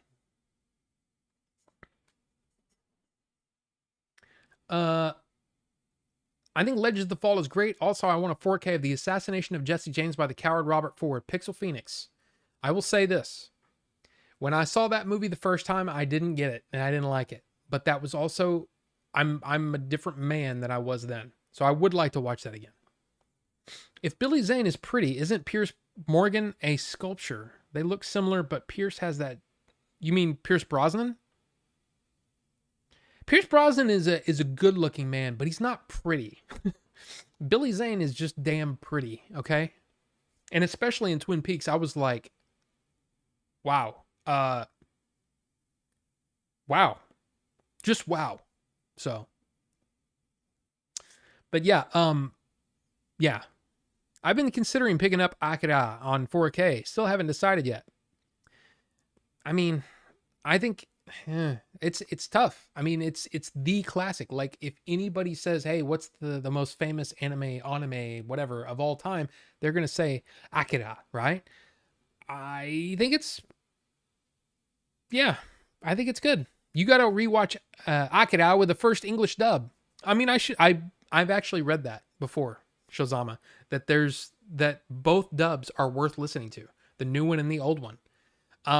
I think the first time I watched it, it was with the first English dub, because I don't think at the time the VHS that I saw it on was probably the English dub, because that's the first time I watched it. Didn't hit me right the first time I saw it. Bucho, I will say that even though Ron is not my favorite Kurosawa film, this time I enjoyed it a lot more, because I was able to I knew what the story was. And so I was just kind of watching the film. And man, it's really well done. Now, it isn't exactly King Lear. I've never read King Lear, so I didn't have anything to really compare it to. But apparently, especially in watching the special features, there is a character that is introduced into this that's not really in King Lear. And that character is more of a mixture of a couple of different Shakespeare characters from other works. So it's kind of interesting. Even though there's also many people have said, yeah, it's basically Kurosawa's King Lear, but there's a special feature that says that Kurosawa was writing this as like an original story, realized that it was very similar to King Lear and started to make things lean into it a little bit more. I don't know what to believe. You know?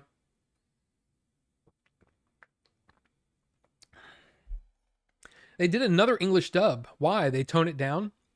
I don't I don't I don't know. All I know is I remember seeing it back in probably the mid 90s before DVD on VHS. And I'm pretty sure it was probably that original English dub, and then they did a new one. So yeah. Yeah. I've never seen Ron. Have heard of it though. Love me some good war movies. It's not necessarily a war movie. It's more about the whole story of Ron is that you've basically got this warlord. He's aging and he's getting older, and he's sort of lamenting the fact that his whole life has been about war. So he wants peace now.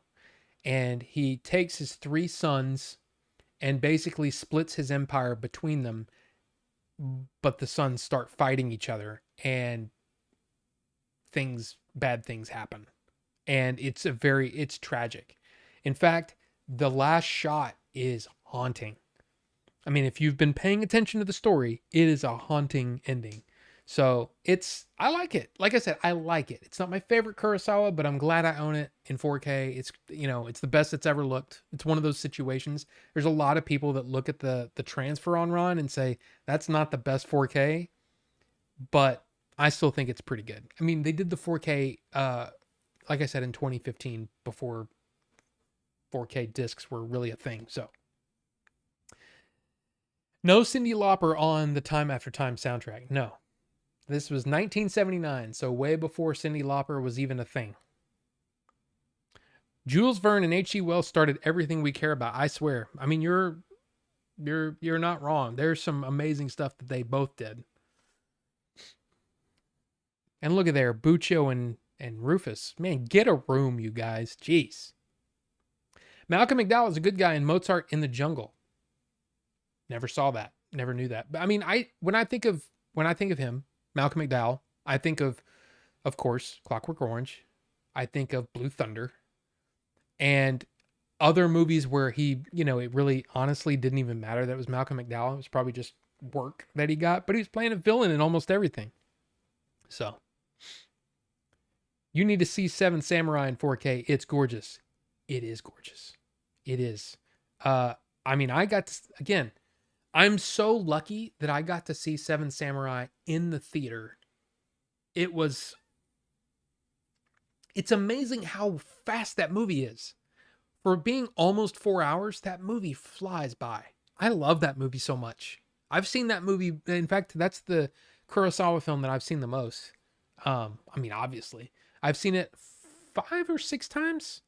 But it's one that I will continue to revisit. I love it so much. And I've got, like I said, I've got the Criterion Blu-ray and the BFI 4K. So I've got all the special features available for it. I love it. I love it. They just throw them in the case these days. The last 28 discs I bought were loose in the case. Yeah, I mean, that's not typically a Criterion issue. That's probably just a, in transit issue. No telling how many times. I mean, and again, I've seen many posts on Twitter and online saying, "Oh man, Amazon's doing a terrible job." I looked through my list of purchases from this year, and there's a lot of Amazon on there, and I have had no damage. I've had great luck with Amazon this year, so I don't know.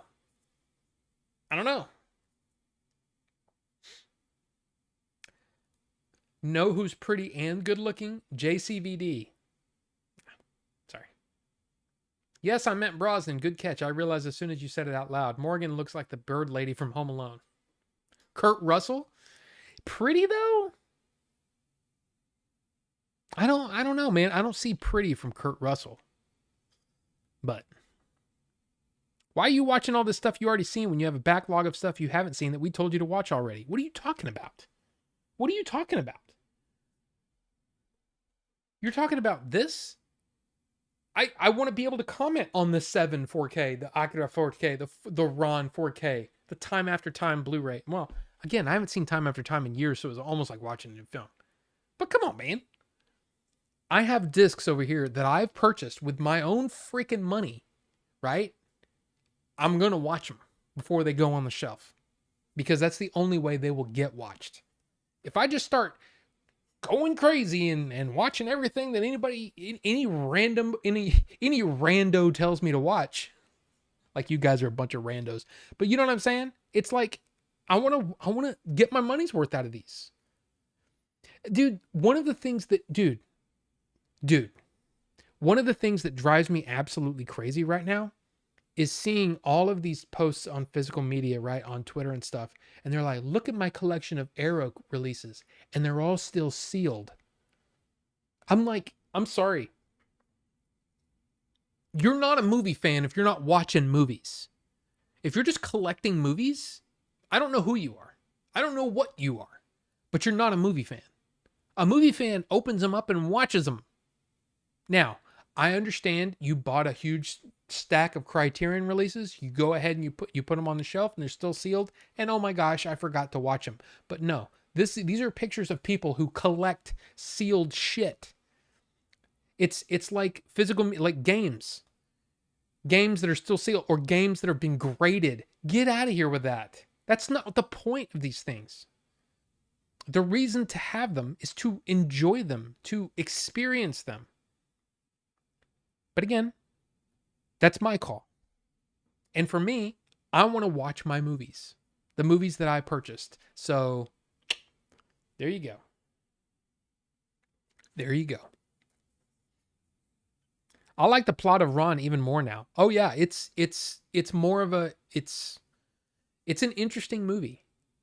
Now, I will also say it is on the slow side. It's 2 hours and 40 minutes. And there are moments where I had to like, okay, I need to pause because I can feel myself nodding off a little bit. It's a little bit on the slow side. But if you can engage with it, I think it is a beautiful film. So they did a second English dub for Akira when Pioneer got the license and the movie got a remaster and they did a 5.1 mix. Yeah, Ron is good, but I don't need to go watch it again. Yeah, I can understand that. This is like I said, the third time I've seen it. Because I watched it, I don't remember when I watched it the first time, but I did buy the digital, watched it then, and then now seeing it in 4K, I'm like, yeah, it's good. Redbeard, on the other hand, there's just something about that movie. I don't know what it is, but I love it. I do need to watch that. Yes. I want to see it. So it's one of the Kurosawa films. I haven't seen that. I haven't seen Dodeskaren. I haven't seen...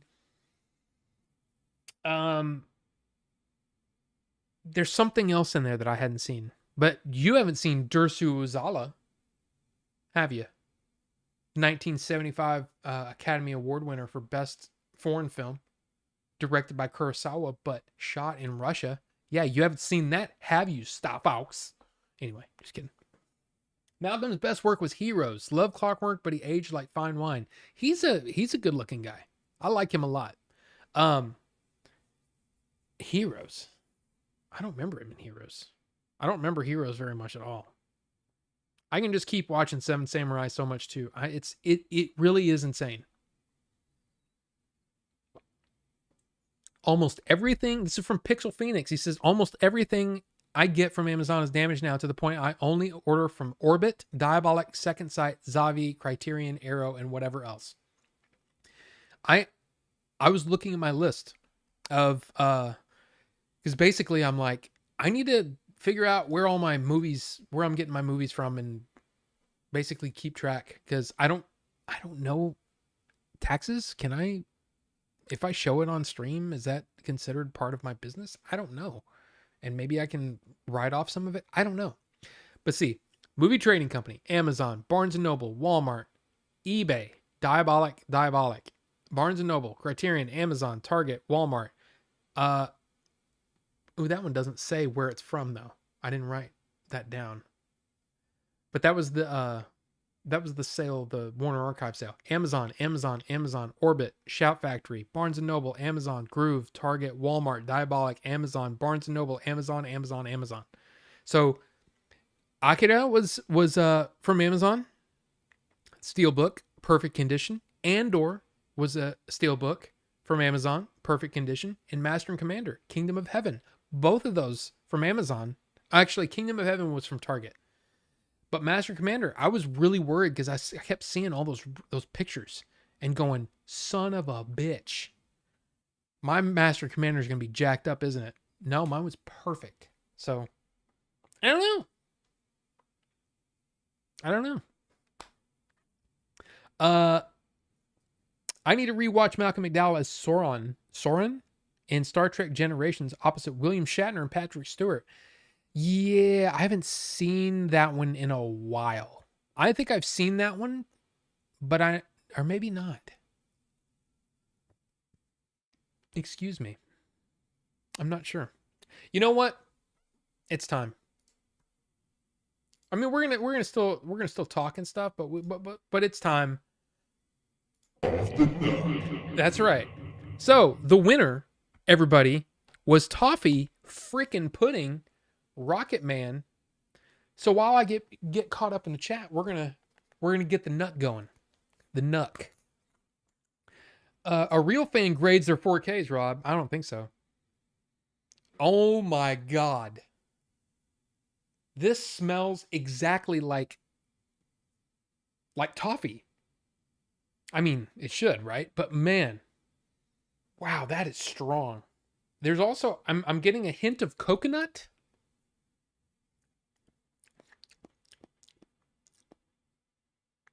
Okay. We talked about before.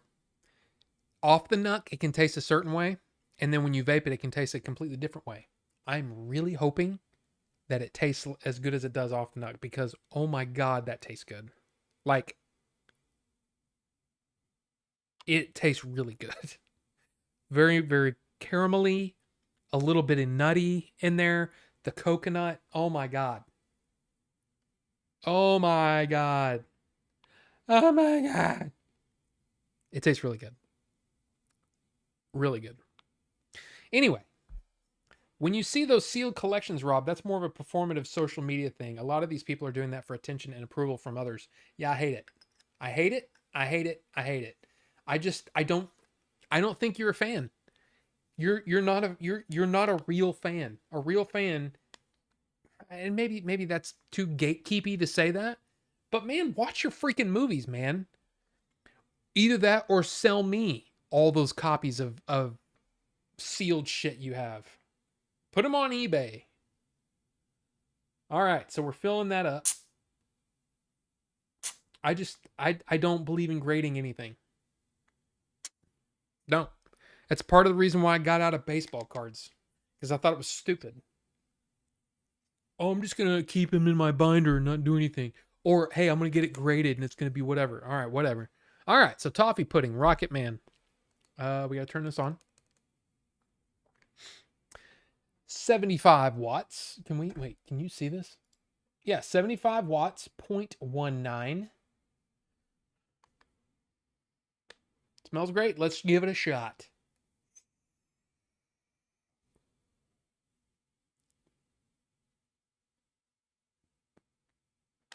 Okay.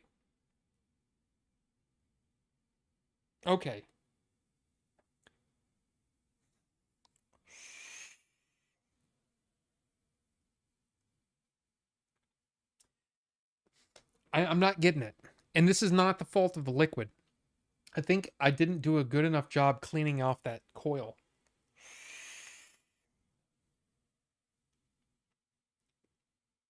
Okay, wait. There's a little bit of it. It tasted really bad. It tasted like what was in there before? I can't remember. But it also had some soap, like a soapy. Ugh, it did not taste good. Fan on. Ugh, it's.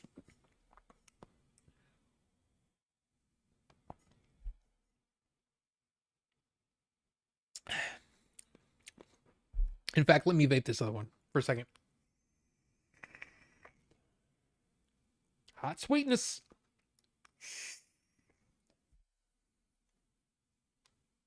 Okay.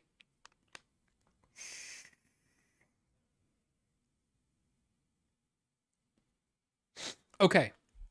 So the soap flavor is almost gone completely. But what I'm getting, okay, have you ever had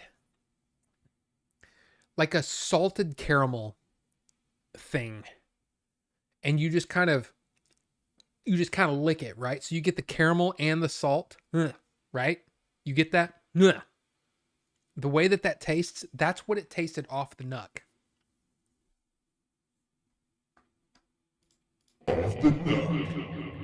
Yeah. The way that this tastes now, it's like you're across the room from someone that sees a salted caramel block over there. That's what it tastes like.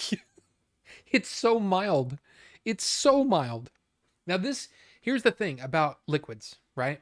The thing about liquids is depending on the strength of what you put in it, like how much, what percentage of the flavoring that you put in it, it can it can taste really strong or it can taste really weak, and it all depends upon those percentages, right? Depending on how you create your flavor profile.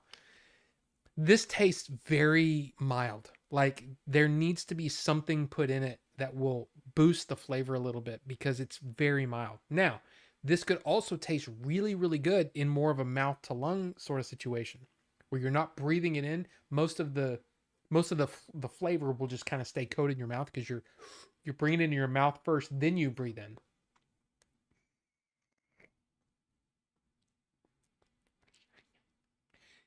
I get a little more flavor that way.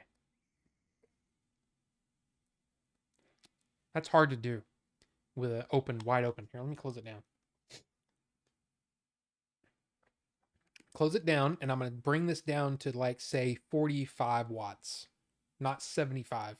42 watts. How's that? Order 42.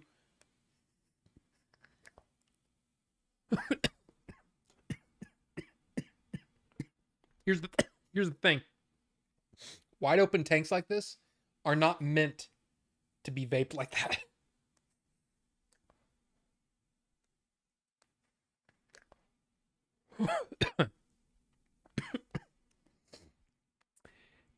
The flavor the flavor is stronger that way, but it's not. Yeah. So basically, I'd have to set up a new tank for that to actually work. Okay. It's a little stronger now.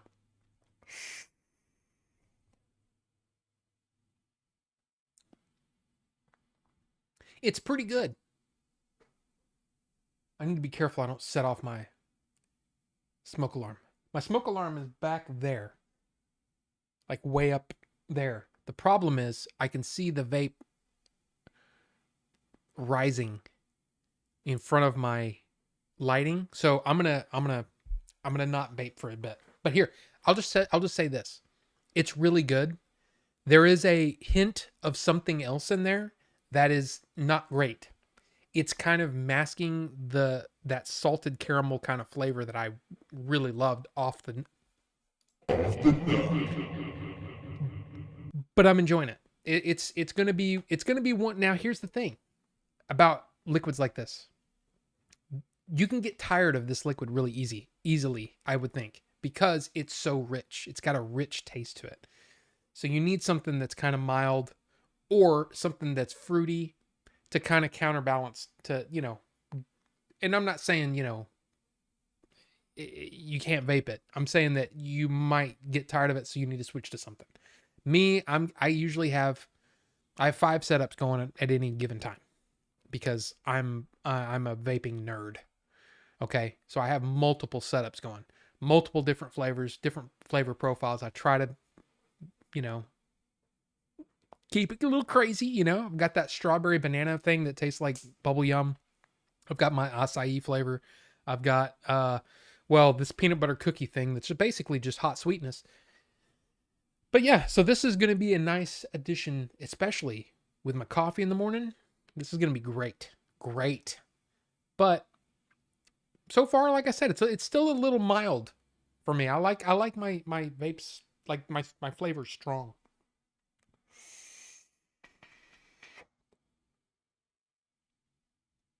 Pretty dang good though. This is one of the better ones that we've tried in this latest batch. So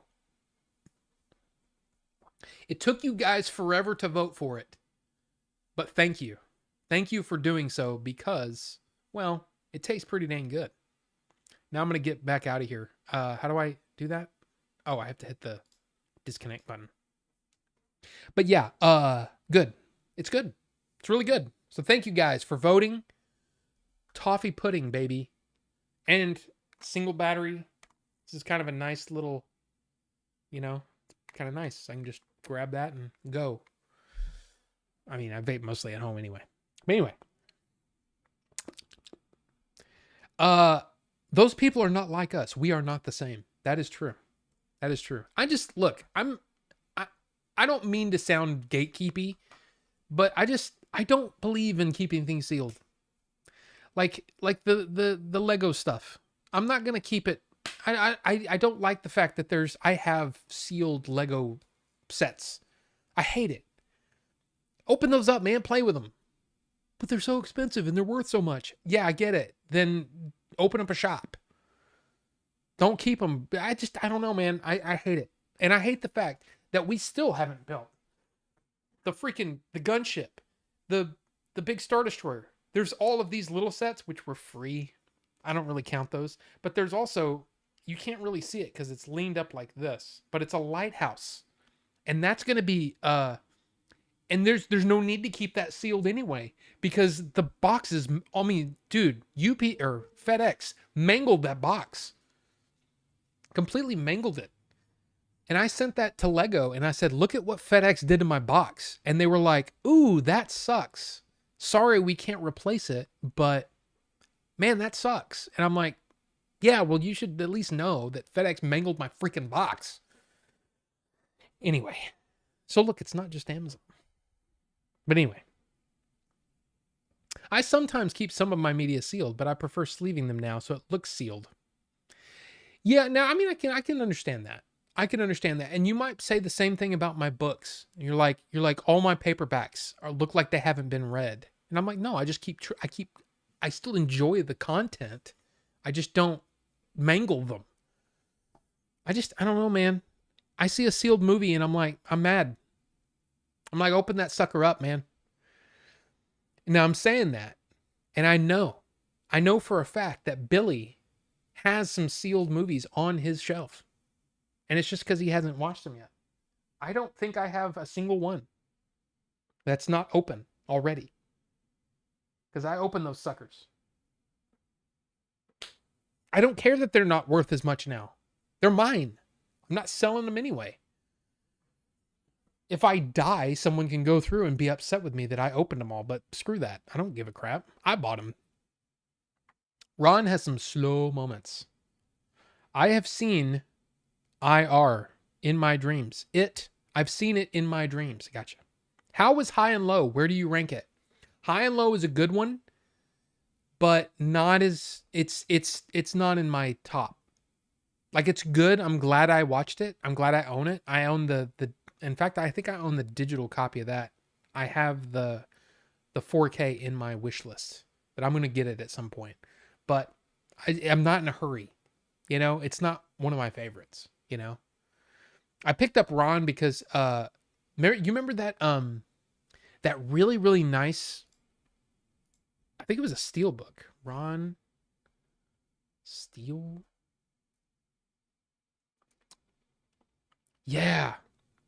Dude, this steel book is gorgeous. I mean, it sold out super quick. But look, I mean, that's not even, you can't even zoom in on that. It's gorgeous. But yeah, look at that. There you go. Look at that up there. It's gorgeous. But it sold out and I'm like, okay, well, I don't need that. But I wanted the 4K. I wanted it in 4K. And I knew that they had said that the Studio Canal disc is exactly the same as what's in the Best Buy. These were Best Buy releases before Best Buy stopped selling physical media. But yeah, goes up to $200 on those. So if you don't remember Heroes, put it on the list. Nah. Because I watched Heroes back in the day. And after the first season, it goes so downhill that I ended up not liking it. I'm sorry, but no. No, I'm good. Siler and all that, nah. How do you inventory your media? How do I inventory it? That's how. So I have CDs here. These are all CDs. The 4Ks are up in this section. Actually, those are 3Ds right here. These are all Blu-ray down here. And then I've got my Shaw Brothers. I have the bigger... Here, let me do this. Yeah, kind of. Yeah, you can see there's my Shaw Brothers sets. The Shaw Classics. There's my Star Trek original series. I could have slipped it in there, but I was like, I kind of want to leave it out for a while. There's my Harry Potter. It was through Order of the Phoenix. It was a special set that came out. It kind of sucks actually now because I don't like how it's packaged. And then here's all my DVDs, and then it's on the other side. And then up on top, can I do this? I think that's as far. Oh shit. Yeah, I can't do that. I'll start losing connections. But there's some other box sets up there. So I'm gonna do that. There we go. Don't want to lose the connections. But yeah, there you go. I don't really inventory my media. What do you mean? Like, do I have a spreadsheet of all my shit? No, don't care. I know if I own it or not, and I know where it is. I know exactly where it is. Like, you can ask me the movie, and I can tell you, yes, I have it. It's on Blu-ray, and it's right there. You know, I can just do that. So, not the reaction I expected. Well, I mean, like I said, it was a little weird there.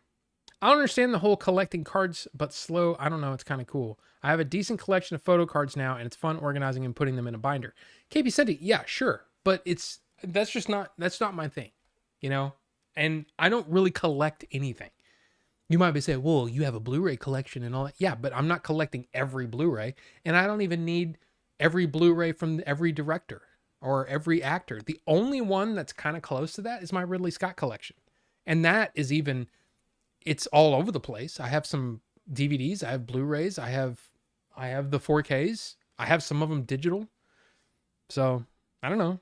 I don't care about cultivating a collection of stuff. I more care about, oh, that's really cool. I need that.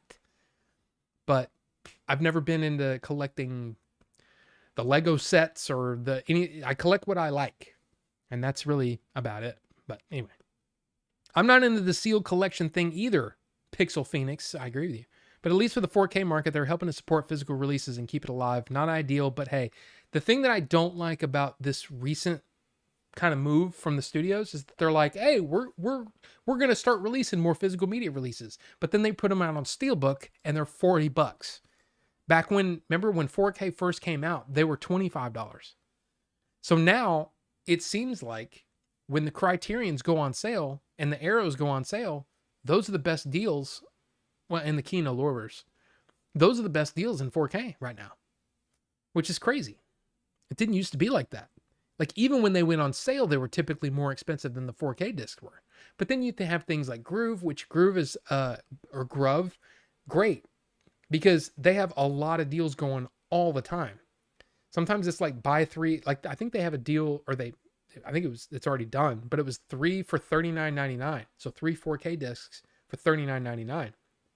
And in fact, I almost pulled the trigger this last weekend because I wanted Amadeus, because I've never seen it. And I wanted Constantine, because I've only seen it once. But I love Constantine. I don't remember liking the movie. I only saw it when it first came out, the Keanu Reeves. I only saw it once. But then I couldn't find another movie. And I'm like, okay, well, I'll just wait for another sale. Maybe there'll be a buy two, get one or something like that I'll jump on that. Toffee is gross to me. I've never liked it. I wouldn't call myself a toffee guy, but I was interested in it because it was like that could be really good. It's pretty good. And Sega Steve, welcome. I'm sorry that it's been, man, I'm behind in the chat, but welcome. Good to see you. Pro tip, Rob's already in the voice channel in Discord. Vinny, not anymore, but welcome. Good to see you guys. Discussing flavors of donut again. Hey, look. Hey. It's good stuff. A toffee flavored candle is burning in the other room and you can smell it and therefore taste it, but barely. That's pretty much it is weird how mild it is and how strong it is now. It's pretty, I would say it's good. It's good now. Is that some new category on Pornhub? I wouldn't know. Pornhub is shut down for me in Texas. But no, mouth to lung. So there's direct lung and then there's mouth to lung. Mouth to lung is like when you see somebody smoking. They bring it into their mouth, then they breathe in. And usually that's however much. But when you do direct lung, you're literally just breathing in. So, and you get a lot more vapor that way. That's how I blow those huge freaking clouds. But anyway, here you go. I wish there was an exclamation point nuck. And Wraith, welcome. I got to call it a night, Rob, in Wisconsin for work, but my flight tomorrow, I got to get up at 3 a.m. Hopefully I get some sleep. Filbert, I know that was probably 30 minutes ago, and I'm way behind. But thank you for being here, and thank you for all the support. Appreciate it so much. So much. One of my exes once did a nut to lung. Had her coughing something fierce that night. Ew. Don't breathe. And no, not Review Tech USA rich. It just tastes rich. It's a rich flavor. Toffee, man. Caramelly. And there's a little bit of, like I said, a little bit of saltiness in there. It's kind of good. Me glancing at the corner of still sealed CDs with the receipt still wrapped in the plastic bag it came in. That's totally different. To me, it's totally different from, hey, I just bought this and I haven't unwrapped it yet. Or, hey, I bought it. I don't have time to watch it right now, so it's going on the shelf. That's fine. But eventually, open those suckers up. When I see a whole here's my Arrow collection, and they're all sealed, I just like, screw you, buddy. You're not you're why? Why? Show us your box, Rob. Do you want to see it? When do I get to mangle your box? You want to see my mangled box? Oh gosh. Can I? Oh crap. Okay. Put that there.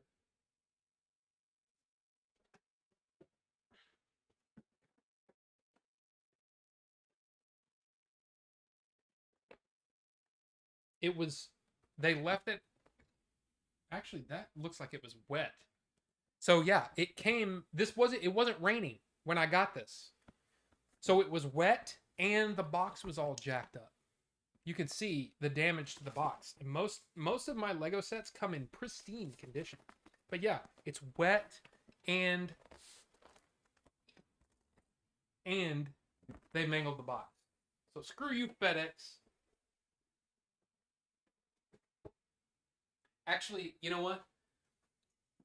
Out of FedEx, UPS, and USPS, FedEx is typically my favorite. Like, I would prefer FedEx to UPS. UPS is usually on the bottom. But, hey. So the Legos, it was the Lighthouse set. I've never been one to keep something sealed because of value once it's in my possession. That's good. Shin Godzilla Steelbook up for pre-order at Walmart right now. Hey, you guys jump on that. I mean, if you want. That's not for me. Like, Shin Godzilla is a movie that I'd like to see, but I don't need to own it. Godzilla -1. I really enjoyed it. Don't need to own it. It's just not a movie that I need to own. I'm sorry. I know. Oh my God. Yeah, I liked it. It's fine. But that's not a movie I want to watch over and over. It's just not my thing.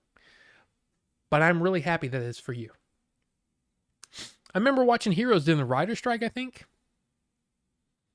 I meant like management, like logging and how you know where you got it from. Yeah, I don't really typically don't care about that. Like if I buy a movie from a place, I typically keep the receipt in the thing. And that's really all I care about. I used to have way back in the day, way back. I did an Excel sheet of all the movies that I owned, including VHS, at the time, I think it was VHS, DVD, and Blu-ray, and then all of my digital movies, because digital was kind of a new thing. And I'm like, well, what if I want to watch a movie, but it's only on digital? How will I know? And I'm like, dude, I have like a photographic memory. If I know the movie that I'm looking for, I know exactly where it is. I know that I have it on digital and it's in 4K. Oh, I have it on digital, but it's 1080p only. Like I know Labyrinth and Dark Crystal. Those are movies that the reason that I own them is because, well, my wife loves Labyrinth. Labyrinth was actually the first date movie we had, kind of, which is probably maybe weird to say. I don't know. But anyway, so Labyrinth, we watch it every now and then.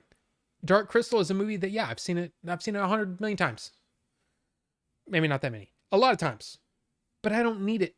I don't need the big crazy steelbook that's $80 or whatever. I don't need that. I don't need the new steelbook that's $30 because I think the covers suck. So I don't care. I don't care. I don't need them in 4K.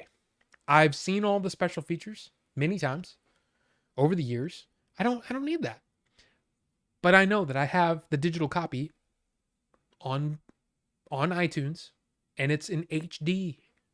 And if I want to watch it in 4K, all I got to do is pull up Paramount Plus. Yeah, but it's not the same. It's not the same as on disc. It's better to transfer. I know. But it doesn't matter to me that much. A movie like Star Wars, A New Hope in 4K, that's important to me. That I own that.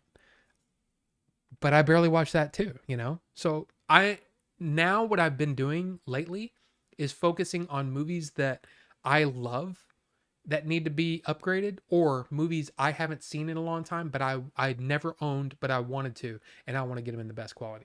So, Ron, Akira, those are up there like that. 7, I wanted the 4K. It's David Fincher. I wanted the 4K. You know what I mean? So that's how I pick what I want. And like The Nice Guys, I know that I could have picked up the US release of The Nice Guys that's basically just the 4K disc.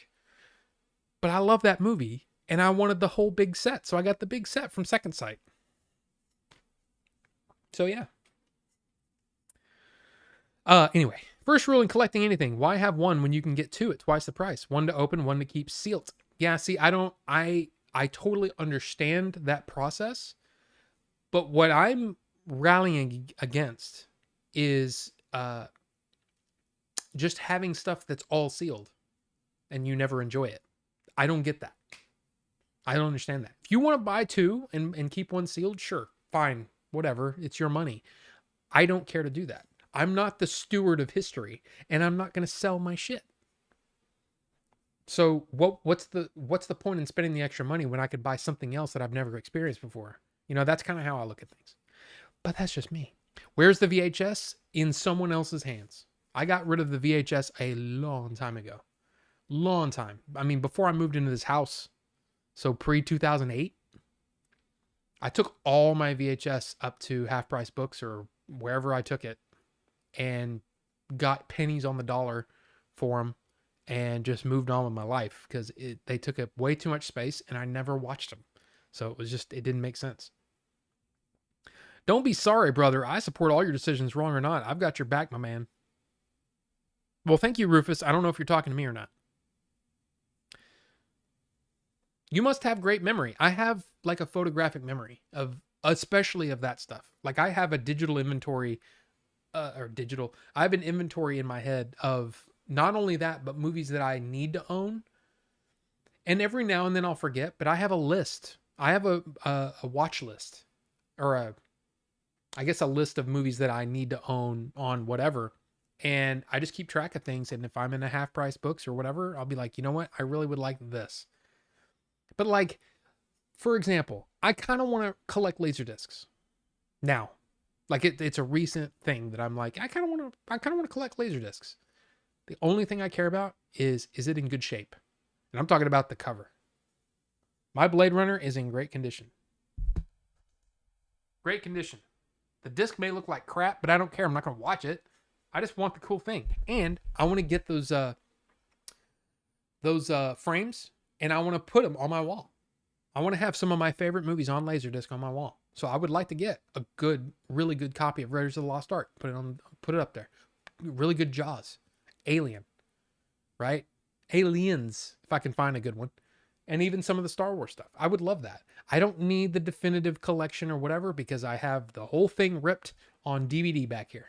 You know, I'm good with that. That's because it's better quality than the Laserdisc ever was in the first place. There's a lot of stuff that I would like to own, but it's not like I don't know. I go away. Like if I see a movie if I go to movie trading company, okay, walk in the door and oh my God, they have a copy of this. And I'm like, oh my God, I've never owned that. Or I've owned it on VHS, I've owned it on DVD and never owned it on Blu-ray. I got rid of the DVD way back when. I really would like to own this in 4K. Bam, I'm getting it. I know that.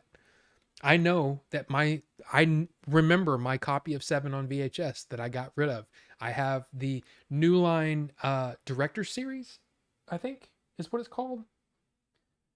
It's the same thing that The Sixth Sense and Unbreakable came out. Platinum Series. Anyway, I have that copy of 7 in here somewhere, the DVD. And then I have the, is it a steelbook or is it a, no, I think it's a media book of 7 that I have on Blu-ray. And then now I have the 4K. But see, I know all that because, I don't know, man. It's all in there. It's all in there somewhere. Rob is clearly using the Rain Man savant method of media collecting. All data stored in his brain. Steve, you're not wrong. And it's really just about that I don't know. 902, Vinny. Oh my God, I am way behind. Price increases always suck, or in this case, only releasing the Steelbook version to justify a price increase.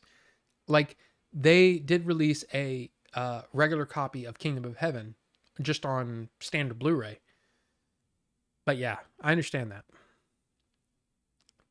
Comment posted on Friday. Show us. Yeah, Lego probably said outer box is to only protect contents inside. Therefore, outer box damage cannot be a reason for return or exchange. They probably did say something like that. But that's fine. I mean, honestly, that doesn't matter. Now, if it was one of my Star Wars ones, I'd be a little more pissed off. But I don't know. Mangled Box sounds like a great pet name for the wife. She would hate that. Hate it. I'm a DHL boy. Never had a problem with them. Well, DHL is mostly for like overseas stuff. I don't typically order a lot of stuff from Japan or Korea in your case. I'm not a big DHL guy. Now, when I was ordering a bunch of vape stuff, like super high dollar vape stuff, yeah, DHL all the time. I'd get stuff from Greece and I got one from the Ukraine, and this was way back. Yeah, so no, I get it. I don't get DHL much. When you keep a score based on total miles shipped, DHL is the real champ for delivering in a timely manner and not damaged, and they have a pretty cool origin story. Steve, I don't know about the origin story, but they are pretty dang good. I've gotten packages from Korea and Japan arrive in less than 2 days. It's insane. Yes, there you go. The Nice Guys versus Kiss Kiss Bang Bang. Who wins? I mean, for me, my money, it's Nice Guys. But I also haven't seen Kiss Kiss Bang Bang in a while. And I'm really thinking that they should be working on a new set of that.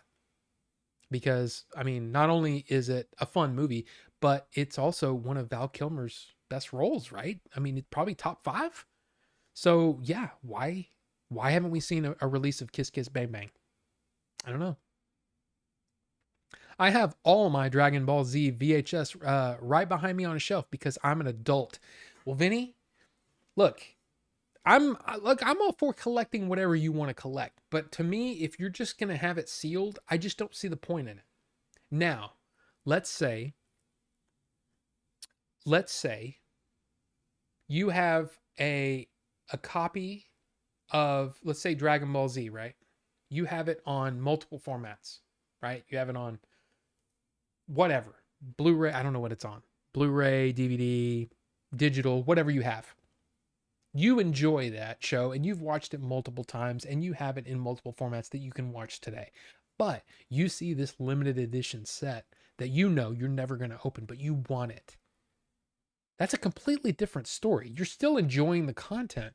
I'm talking about people who buy stuff just to have it on their shelf. I don't get that. And not enjoy it.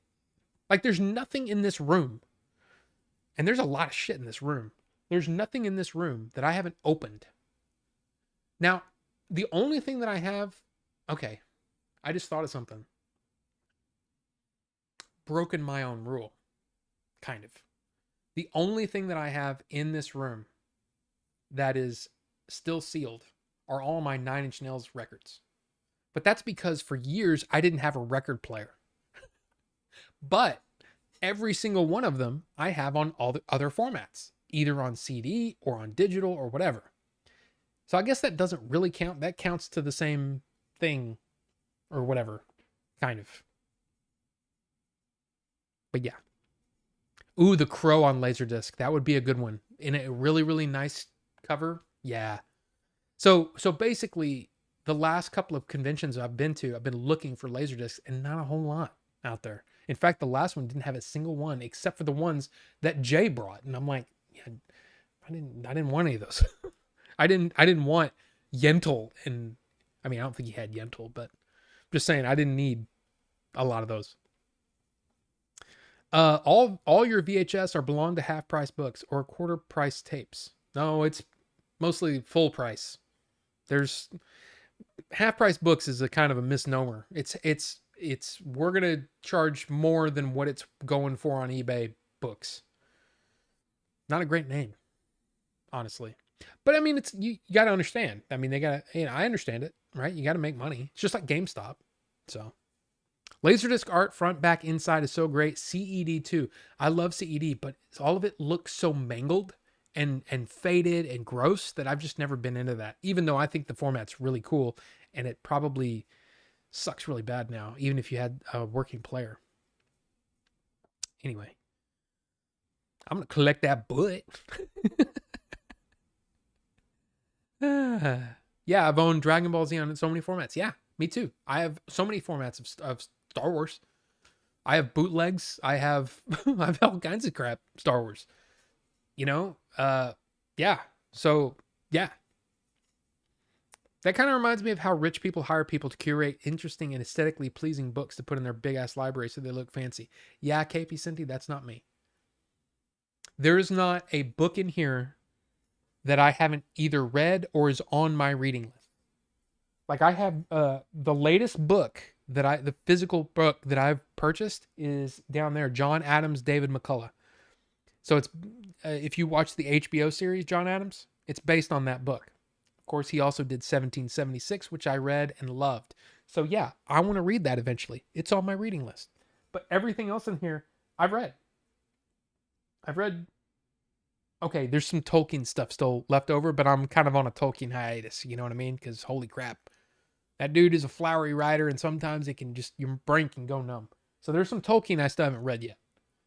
But other than that, it's either on my reading list or whatever. I read.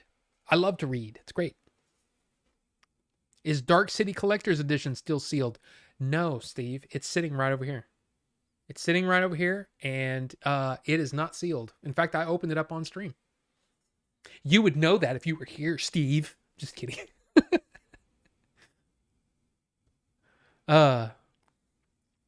Whole Foods has half watermelons.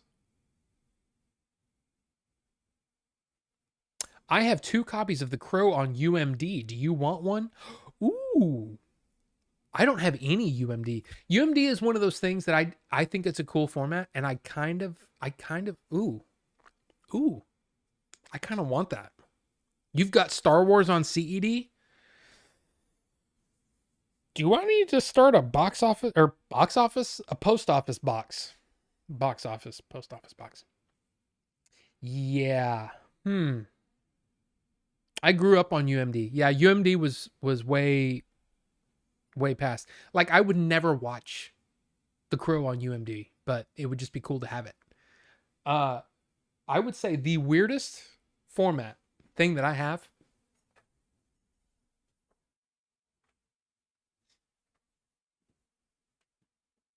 Strange Days on DivX.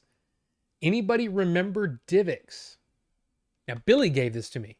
He found this and gave this to me. What DivX was DVD quality, but it was basically pay-per-view. But it wasn't like you couldn't just, or maybe you could. But yeah, look at that down here. It says, when new, this disc includes one limited viewing period. A registered DivX featured DVD player is required for use. So basically, it had a shelf life, or you could only watch it like within that 24 hours. And then once that 24 hours was done, you can watch it again. So this is the weirdest one that I have. Now, the funny thing is I never got Strange Days on DVD. There is a Blu-ray, I think in Germany, of Strange Days, but this is the movie that is probably my most wanted in 4K right now because I love this movie. Ralph Fiennes is absolutely fantastic in it. And Angela Bassett, I'm just going to say this movie made me fall in love with Angela Bassett because Angela Bassett is hot in this movie. She's great. But this also has Tom Sizemore, has Juliette Lewis, Michael Wincott in one of my favorite roles that he's ever done. This movie is amazing. Now, it was available on HBO Max for a while, so you may still be able to see it out there. But that movie is, I'll just say it's a difficult watch because it's very adult. And there's a lot of forced sex stuff in that movie. So it's not exactly, for a 20th Century Fox release, which is also Disney now, it's not exactly family friendly at all. But I love that movie. It's directed by Catherine Bigelow, who did The Hurt Locker, did Point Break, right? Love Catherine Bigelow. And written by James Cameron. Story by James Cameron. This was back when they were still dating, I think. So 1995. I love this movie. Love it. But again, DivX. That's the weirdest format thing that I own. And it's only because Billy found it. I would have probably never looked for stuff, but I guarantee you if this was in like some flea market somewhere, I totally would have picked it up because I love Strange Days that much. So there you go. Let me go back here because now I'm but yeah, the UMD thing, man, Pixel, I might take you up on that. Got to figure out some way to get you some stuff too. I rewatched this anime movie called Appleseed so many times on UMD as a kid. Yeah, DivX. What a throwback, DivX. Yeah, Circuit City. I forgot they did physical versions like that. I remember DivX as a video codec. Well, I mean that was really two different things. DivX as a video codec wasn't related in any way to DivX, the home media format. DivX was basically, hey, how can we make this into a pay-per-view thing? Basically saying we want to be able to milk as much money out of the consumer as we can. How can we do that? They came up with this format where it's basically a pay-per-view. And I think what happened is that there was while DivX was still not working, or not really gaining any traction, they came up with the thing was like, okay, so you buy the disc from Circuit City, you take it home and you can unlock it for a fee via the internet. And so your player would have to be connected to the internet all the time to basically make sure that you had the license for it. And then digital copies came out and it made it completely worthless. There's no need to do that. But yeah, it was a very not consumer friendly format for sure. I had a DVD player that played them. Yeah, it's not the same thing. You have Alien on CED too, Vinny? Now I got to go check. You have Alien on DVHS? Okay. Anybody that has anything Alien that you're willing to part with, DM me if you're willing to part with it, and we'll make arrangements. I have access to PayPal and Zelle because, well, I love Alien. Okay, so there you go, and Blade Runner, and other things. My best friend had a working CD player back in 1989. I watched Star Wars Episode 4 many times on that format because it was the only easily accessible way for me to watch it back then. Wow. Wow, Steve. Okay, Angela Bassett versus Jodie Foster. Who wins? Look, it's no question. It's Jodie Foster. Okay? Now look, here's the thing. I get it. I understand. Jodie Foster is married to a woman. Yeah, I got no shot. I never did. But Jodie Foster is definitely my number one. Just watch Panic Room. You watch Panic Room and you don't fall in love with Jodie Foster, I don't even know what's wrong with you. I don't even know. Because she's good looking in that movie. And, she's, a couple of months pregnant. So she's glowing in that movie. She's just phenomenal. Dude, look at just look at the thumbnail on my short. And you can see just her face. She's gorgeous. Man. But I do enjoy me some Angela Bassett. I mean, dude, just look at her. Look at her there on the left. She's a damn queen. And Ray Fiennes, look, I'm just gonna say it. Ray Fiennes back in 1995, not bad either. I'm just saying. I don't have it actually, but holy crap, they're asking a lot for that. Okay. Holy God. Oh my God.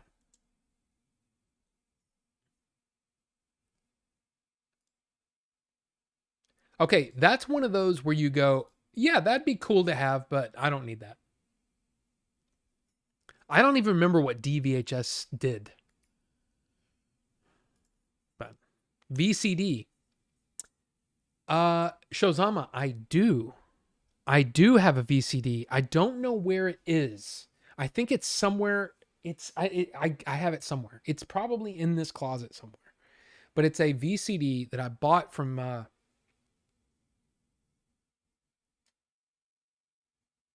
I don't remember where I bought it from. I don't remember what country I bought it from. But I imported a VCD of Episode 1, The Phantom Menace. And it was in you remember the old CD boxes, the long boxes? That's what that came in. It came in a Episode 1, The Phantom Menace long box. There's a part of me that thinks I don't have it anymore, but I'm pretty sure I still have it. I just don't know where it is exactly. Vampire in Brooklyn. I never saw that. I got into a mode where I was just kind of tired of Eddie Murphy and didn't want to see anything with him, so I probably skipped that. VCD was mainstream format when I was growing up. Not here. Here it was VHS, then DVD, and VCD just completely skipped over VCD here. Yeah, both copies were bootleg. Yeah, that's what you saw most of the time were bootlegs. This was a VCD, and I want to say it was Singapore. But it's probably not even worth anything anymore. Or it probably never was. eBay. Let's just see. Let's see.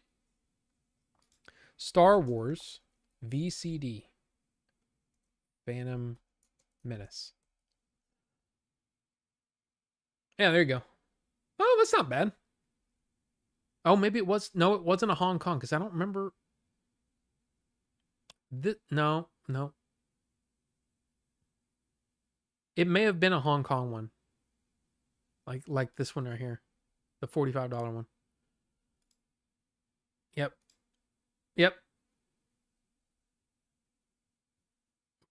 Wait a minute. That looks different than mine. Oh, no. That's a cardboard box that opens up and then it was the 2 discs. So I know I got to have this somewhere. I just don't know where it is.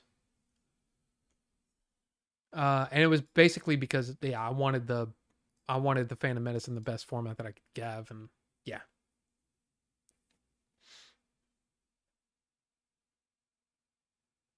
Arrangements. Oh yeah. We'll figure out something because I mean there's got to be something that I can either pay you or I can, make you a shirt or something. There's got to be a quid pro quo here, right? But that's just me. Got to be a quid pro quo. DVHS was basically HD VHS. Like, it looked really good. I never got to see what that looked like. I'm kind of glad I didn't, because at that time I was basically buying into any new format that I could. 50 gig 1080i. Wow. Okay. I totally would have bought it. No, you know what? I'm pretty sure now that you say that, I didn't have any way to view it. And then it went away before I got my first 1080. My first TV was a Mitsubishi rear projection 1080i. And I think it was 50 inch.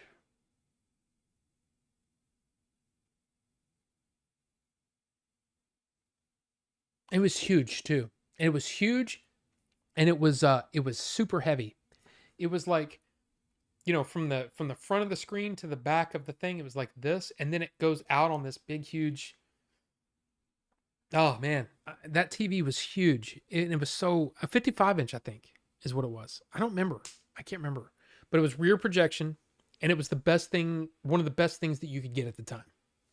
And this was when my wife and I were living in North Arlington. I can't remember when. I think we bought it when we were living in that townhome right off 360. But yeah, yeah, that was I think it was 50 inch. You have Jackie Brown on VCD. That's all. See, that's cool. That's cool. Episode 1, so that was the first Star Wars movie. Bucho, we're not going to get in because it's too complicated. It's the fourth Star Wars movie, unless you count the Ewok movies and you don't count the holiday special. It's definitely the fourth theatrically released film. But it's episode 1. It's the first movie. But yeah. Speaking of Alien, I saw the first episode of Alien Earth. I like it so far. Wraith, give that second one a shot. It's worth watching. I'm just going to say that, and I don't want to say anything else. So, and hashtag no spoilers for Alien Earth for anybody who hadn't seen it yet. I'm watching Redbeard right now, 59:58, and it says there's 2 hours and 5 minutes left. Dude, I need to watch it. I have it in my watch list on HBO Max. I haven't gotten around to watching it. Could trade movie Shozama? Here's the thing. It would have to be something that I don't want to part with. Because it's like, I can't think of anything that is on the shelf right now that I would want to part with. Like, I buy things so I can have them on my shelf and so I can watch them. So I don't know. We'd have to talk about any of that. You live close to Hank Harl when you were in Arlen, Sega Steve? I know. In fact, that's the one thing that's I find, and maybe it's not so weird, because King of the Hill made fun of Texas so much. It was never something that I was really interested in, and it was kind of like, man, if I wanted to watch King of the Hill, I could just go outside, because a lot of my neighbors were like that, and it was just like, I don't know, it wasn't funny to me. And I never got into it. So there's some DVHS video on YouTube, and it looks great. Yeah, man, I can't. I think that's what happened though, is that it never took off. So it's slow, but for me, it is what it is, and it keeps me watching. Redbeard. Staff Alex, you don't have to tell me. I'm gonna watch it at some point. Adult Swim kept playing it over and over, and eventually just liked it and saw the whole series. KP Senti, I mean, look, I'm sure that's that way for so many of those series out there. I don't know. Like, I don't even want to start, because I got too many other things that I really want to see. Like, if the next series that I want to see is Next Generation. That's the next one for me that I want to see. I don't really want to get into anything else. Now, of course, if something comes out, Alien, Earth, something like that, a Star Wars thing or whatever, that's different. I'm talking about an old vintage series. Yeah, King of the Hill just doesn't interest me. I don't know. Yeah, it's like watching What I Live In. Yeah, exactly. We used DVHS at PBS for a short period of time. Really? Could you record on DVHS? There's some good ass YouTube poops of King of the Hill that made me like the show more. TNG is one of my all-time favorites of anything ever. I can always rewatch any episode of that show. Yeah, Pixel, that's the thing. It's like, it was like I always had it in my head, well, I need to see the original series first. Oh, I need to see the original series first. And then I could never get into the original series. And then finally, it was sometime last year, I just said, screw it. The remastered Blu-rays were on sale in Steelbook. The start, I showed that off. And it was like, yeah, this is the time. And I'm so glad. As a Texan, I like King of the Hill. Yeah, it never appealed to me. It just never appealed to me and never really made me laugh. So, I don't know. Okay, so here's the deal. I have a few news items that I want to get through. Yes, you could record a DVHS. Wow, okay. I didn't know that. I want to get through a couple of things. First, this. August 15th. So starting in 2 days, Highest to Lowest will be in theaters. And of course, we talked about High and Low earlier, Kurosawa. This is not necessarily a remake of High and Low, but it's kind of like the way that they're doing The Running Man, right? So you've got The Running Man, the original Stephen King story. Arnold and whoever made the Running Man movie that came out in the 80s, and that movie is loosely based on that story. The Running Man new movie that's coming out later this year is not a remake of the Arnold movie. It's a more direct adaptation, a new adaptation of the original story. Highest to Lowest is a new adaptation of the original story that High and Low was based on, if that makes sense. Here's the deal. The only places they're showing this, for me, are about 45 minutes away, and they're in the restaurant-style theater things. So I will not be watching Highest to Lowest in theaters, which bums me out because I really want to see this. I've always been Spike Lee's pretty good. Like I've never been a huge fan of Spike Lee. I feel like he's a little bit too preachy at times, but I like Spike Lee. I love Denzel. And I loved High and Low. High and Low is, to me, it's a classic. It's not my favorite Kurosawa film, but I like it. I wanted to see this movie. And now I have to wait because they're not giving this a wide release. So I'm bummed out by that. But I wanted to bring it up because, hey, that's it. That's it. Newsies. Restaurant theater, like you get unlimited popcorn? No, they serve dinner and stuff. And then halfway through the movie, they're coming by, oh, you want to sign the thing and give us a tip and get out of my face. I'm watching a movie. I don't like the distractions. I don't like it. I've never liked that format. So get the hell out of here. I would rather go to a place, say, I want any number of foods available, go to my seat, and you leave me the F alone. How is that a thing? Well, I mean, that's just, some people really enjoy that. And it's kind of like combining the dinner and a movie. You're watching dinner while you're watching the movie. The problem is I don't like the distractions. So there you go. There you go. 2-hour round trip, not including anything in between the drive. Yeah. So I just won't be watching it, which is kind of a bummer. Yeah, you can order a burger or pizza and eat while you watch, which is great. The problem is the distractions. I don't like it. I hate it. In fact, there's AMC tried that at one of my local AMC theaters, and it was just annoying because people were ordering drinks. And so there was constantly people up and down the aisles and coming in and then bumping, oh, can you get me a thing and shut the fuck up? Sorry, but shut up. I'm trying to watch a movie here. Anyway, And Holland Diecast, Jerry himself, welcome. It's good to see you. I just signed and heard, get the hell out of here. Yeah. Yeah. I don't like it. It's just not my thing. So yeah, even though I would love to see that movie, I'm not seeing that in theater. So yeah. That's like going to a restaurant with tons of big TVs with the volume on and watching a movie on cable. Yeah, so movie night at Rob's house means no food. It's different. It's different at the house. When we're watching a movie at the house, we usually have everything we need. And it's what I'm trying to say is, man, you can only see a movie the first time once. And I know that's a stupid, well, yeah, of course that makes sense. Right. But that experience, at least for me, it cements itself. I have photographic memory, kind of, whatever.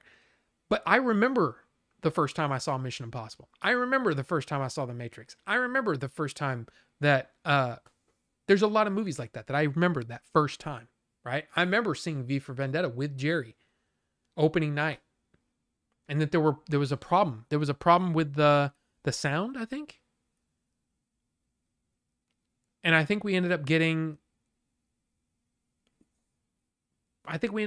something for free. Anyway, what I'm trying to say is I remember that stuff. And sometimes that can affect the way that you view the film. I want the first time I watch something, I want it to be the best version that I can get. Being in a theater with people and while they're talking and ordering drinks and being stupid, I don't give a crap. Get out of here, man. That's not my thing. It's not my thing. So, last week, again, quick go through the news because we're almost at 10. But, hey, yeah. With Weapons, the release of Weapons, Warner Brothers has had, man, this is a huge record for Warner Brothers that they broke. Slash Film says, with that, Warner Brothers just became the first Hollywood studio, I think they mean distributor, but anyway, the first Hollywood studio in history to have its last 6 movies open to at least $40 million in North America. That's nuts. That's kind of nuts. So, hey, Warner Brothers had a pretty slow start to the year, and they've really killed it. I also want to say that, yeah, Zach Kreger, man, Weapons, it's gotten him a lot of attention. So, of course, he got David Fincher's advice on Weapons. That's why he's thanked in the credits. There's possibility of a sequel or a prequel to Weapons. And apparently he's going to do a Resident Evil, possibly. And the Resident Evil is going to be based on the games, not the movies. He said he's never seen one of the movies. And I'm kind of like, that's probably wise. But yeah, so man, who knows what he's going to do, but I'm hoping for the best for him. And I hope that he doesn't get stuck just making studio stuff. I want him to make original stuff. That's what I kind of want from him. But also, apparently he has a DC movie based on, I think he said, what's it called? Henchman? And it's basically, it includes Batman, Joker, and Harley Quinn. And apparently is a story of a henchman that basically incapacitates Batman in some way, basically takes him off the board, almost by accident. And the henchman gets sort of notoriety in Gotham City because of that. And he's written the story, and it's interesting. I don't know. I don't think he kills Batman. He just takes him out of the equation, for a while. And so he gets this notoriety. It sounds kind of an interesting idea, but anyway, that may never happen, whatever. But I've heard that too. I just don't want to see him doing the same old thing all the time. Anyway.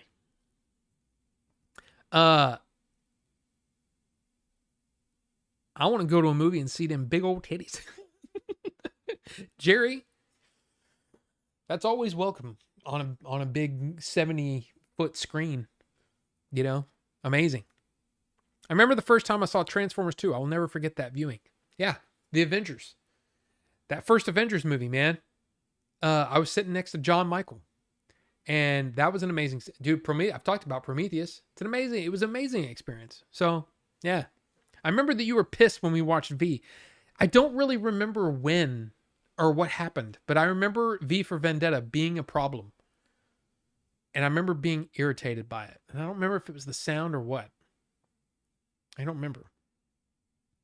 But I do remember it was with you, and it was at I'm pretty sure the AMC Grand? Maybe? I don't remember.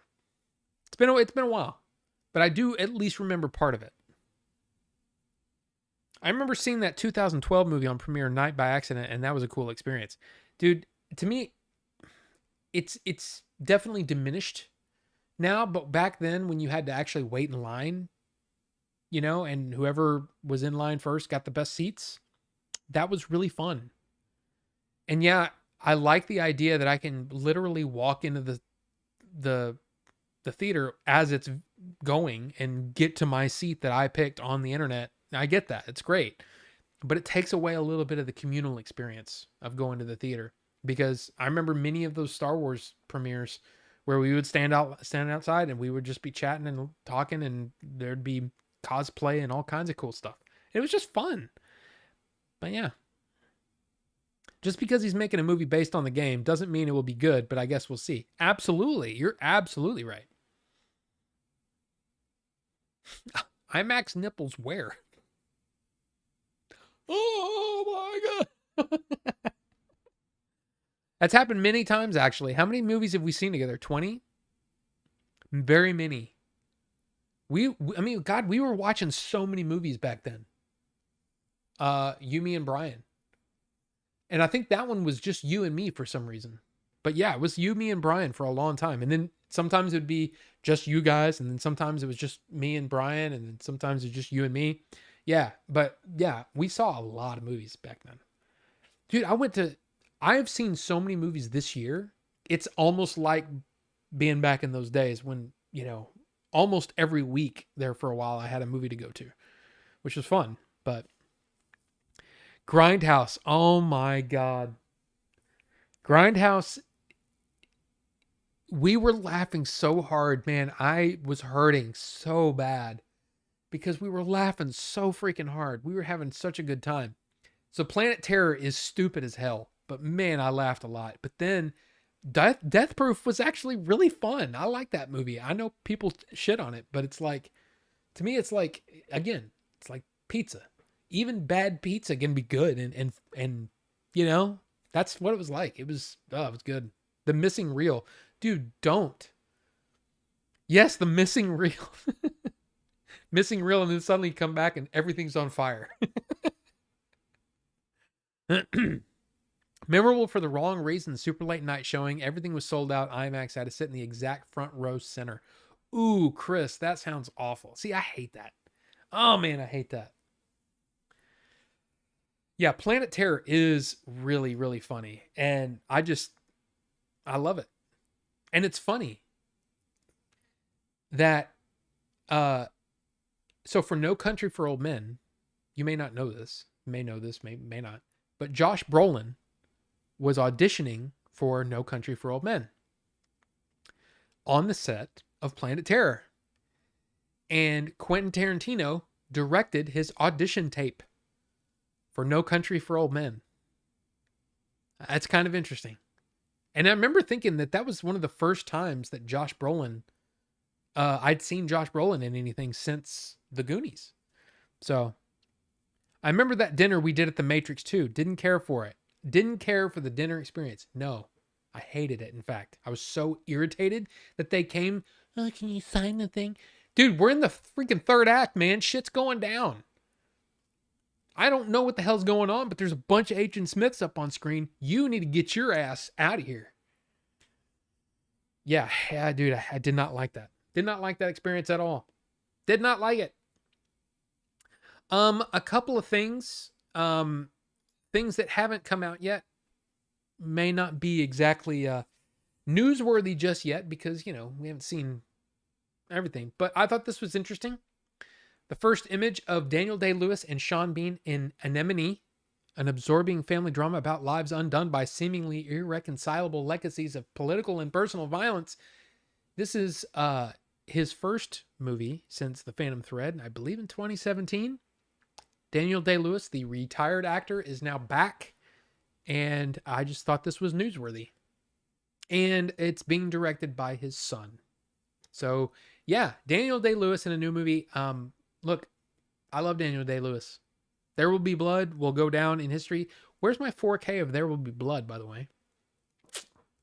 But yeah, that is happening. It's coming soon. And did you know that they're making another Rambo movie? But this time, it's Noah Centineo attached to play the Rambo in the prequel movie John Rambo. Now here's the thing. I don't know anything about this guy. I don't know if I've ever seen him in anything. But here's something interesting that might make you go, this could be interesting. It's directed by the director of Sisu.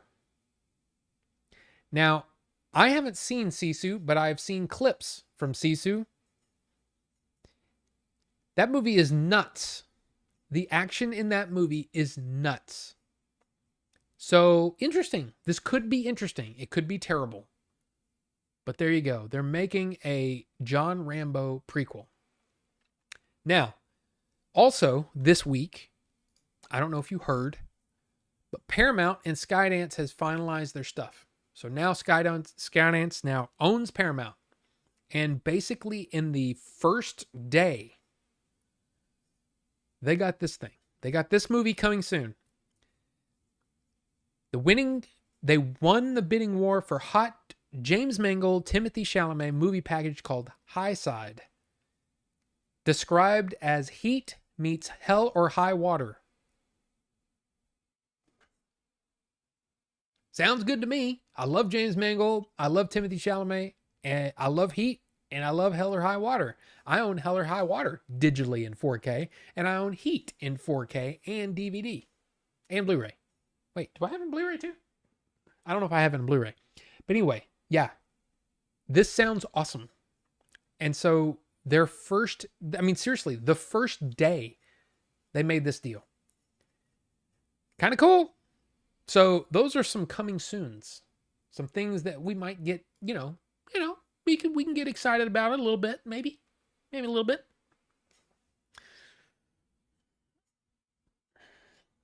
The episode of Batman the Animated Series that The Henchman is based off of, The Man Who Killed Batman, was a neat episode. I should rewatch Batman the Animated Series. That's another thing that I've never watched all the way through. I've watched bits and pieces and I like it. I just never watched the whole thing. That's one that I should get. There Will Be Blood in 4K or we riot. Not really. Well, first, let's get Strange Days. Then we can get There Will Be Blood. Actually, I don't care. Either one would be great. I just want Strange Days in 4K because I love this movie. But yeah, I love rainbows. Dude Abides. What is... Oh, Hell or High Water? Yes. What is Hell or... I mean, is that a funny thing, Jerry? The only part of Heat that they used was Al Pacino. She's got a great ass. Yeah. I might be a weirdo, but I want Troy in 4K still. See, that's another movie that I remember not liking back when it first came out, but I have always wanted to give it another shot, and I just never got around to it. So, I mean, that's Wolfgang Peterson, is it not? Never Ending Story? Director? Eric Bana, Brad Pitt, Diane Kruger, right? Hell or High Water is a Jeff Bridges movie, but I didn't know if there was a Hell or High Water, The Dude Abides, like almost a mixture of the two, like some video that somebody put together. I don't know. Yep, Wolfgang. Okay. And did you see, okay, you want to talk about expensive Blu-rays and 4Ks. Did you see that the Never Ending Story 4K Steelbook from, I think it's from Imprint, is like $113 on Amazon? I'm like, look, I want to see that unreleased version of Never Ending Story. Yes, I do. I'm not paying $113 for it. Not doing it. I want to do it, but I'm not doing it. Because that's another movie where I can guarantee you that's a one watcher for me. I saw Never Ending Story 743 times back when I was a kid. I don't really need to see the original movie again. I just don't. I'm sorry. Look, you love Never Ending Story. Great. I'm happy for you. But that's not a movie that I need to own. But I really want to see that version. Really want to see that version. Ito Ramos chips in Discord watch. Oh, we're about to get into the Discord for sure, because it's almost 10 o'clock. But yeah, they already had a $250 version from Imprint. Yes, with all these extras, but you can't get just the 4K. And now that you can, it's pricey, which is dumb, and I don't like it. And dude, you don't know how many times I almost pulled the trigger on that big bad crazy set with the Orin on the front of the book and all that, dude. And the thing is, I know I would enjoy it, but it would also be one of those things that just sits on the shelf. And I'm tired of shit just sitting on the shelf. I want to enjoy my collection, you know? Now, here's the thing. How many times am I going to watch Murder My Sweet? I might watch this one more time the rest of my life. Maybe one of those things that may be a bit morbid for some people, but I'm just telling you the truth. I might see this one more time. But it was also $12 or whatever, you know? No big deal. That Bridge Too Far that I put up on the shelf a couple of weeks ago, $89. I didn't need to buy that. That was dumb. But I did. I bought it because I was on a Gene Hackman kick. But there you go.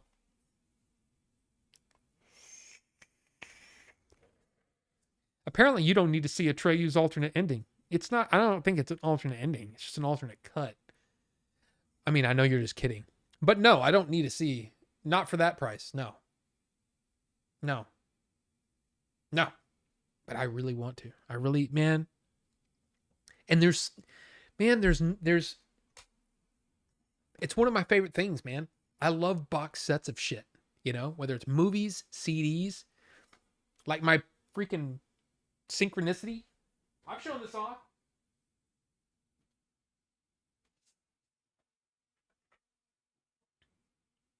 Yeah, that's awesome. And you might be going, but isn't that just records? No, it's not. It's a freaking. Oh, that's the thing with the photos on the inside. If I can get them out. Yeah. That's freaking cool. But then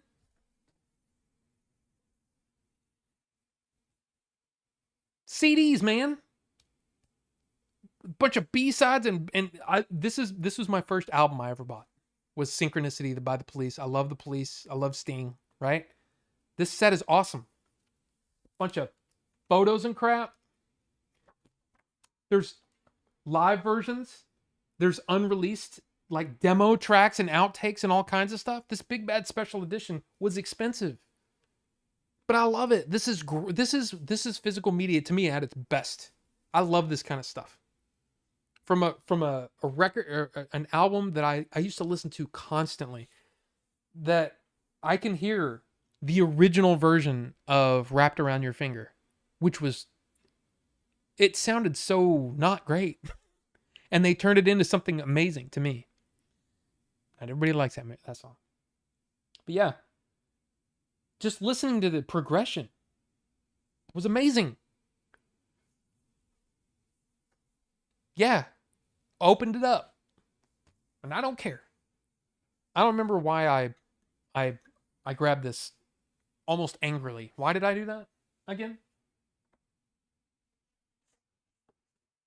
But yeah, awesome. Big ass, like, solid box. I love this.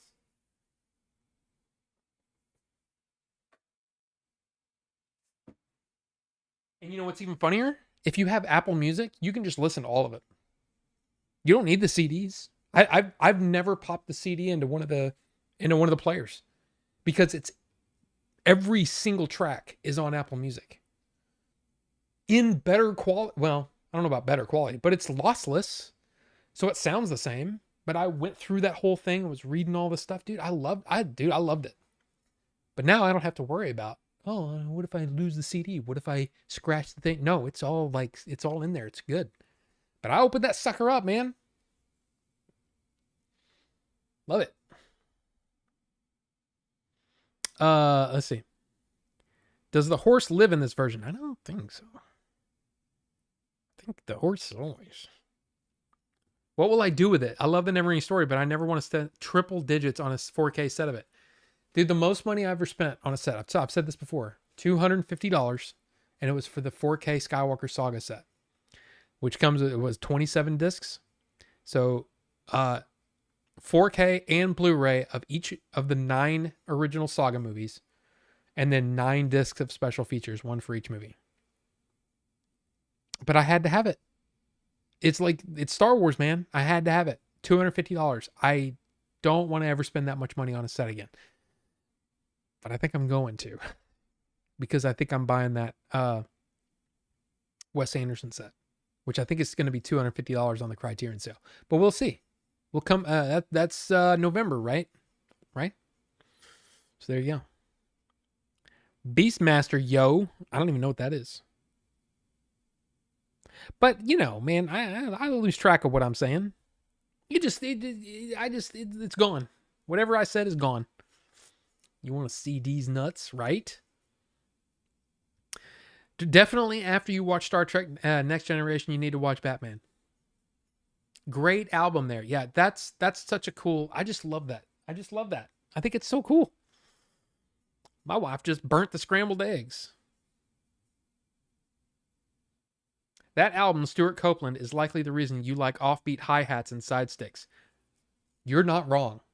There are so many things that I've listened to over the years, the stuff that I've done, stuff that I never really did anything with. Yes. Yes, you're absolutely right. I don't know why NWA hated the Police so much. I think they were a great band. Yeah, F the Police.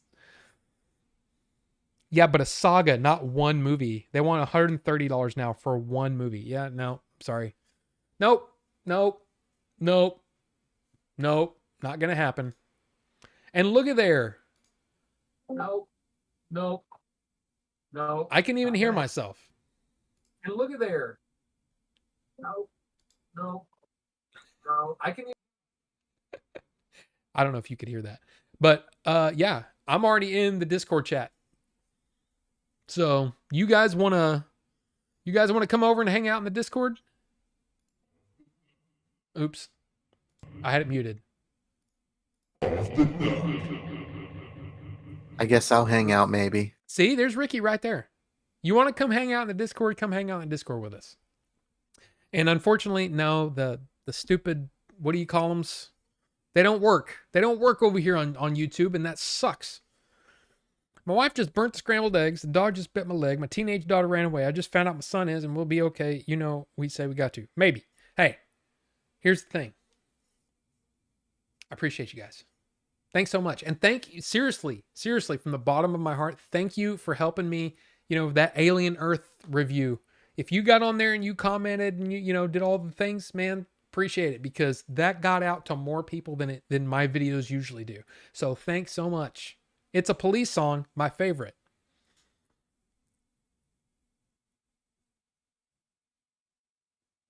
I don't remember that song. Maybe it's because of the lyrics. I don't remember those lyrics. Which lyrics?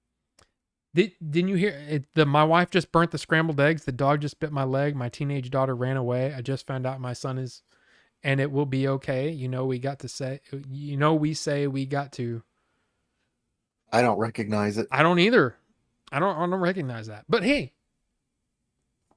we're doing the thing over on the Discord. So if you want to come hang out, come hang out. Otherwise, thank you guys so much for the support. The like I said, the review, it really helped out. I don't know what it's at now. Let's see. My wife just burnt the scrambled eggs.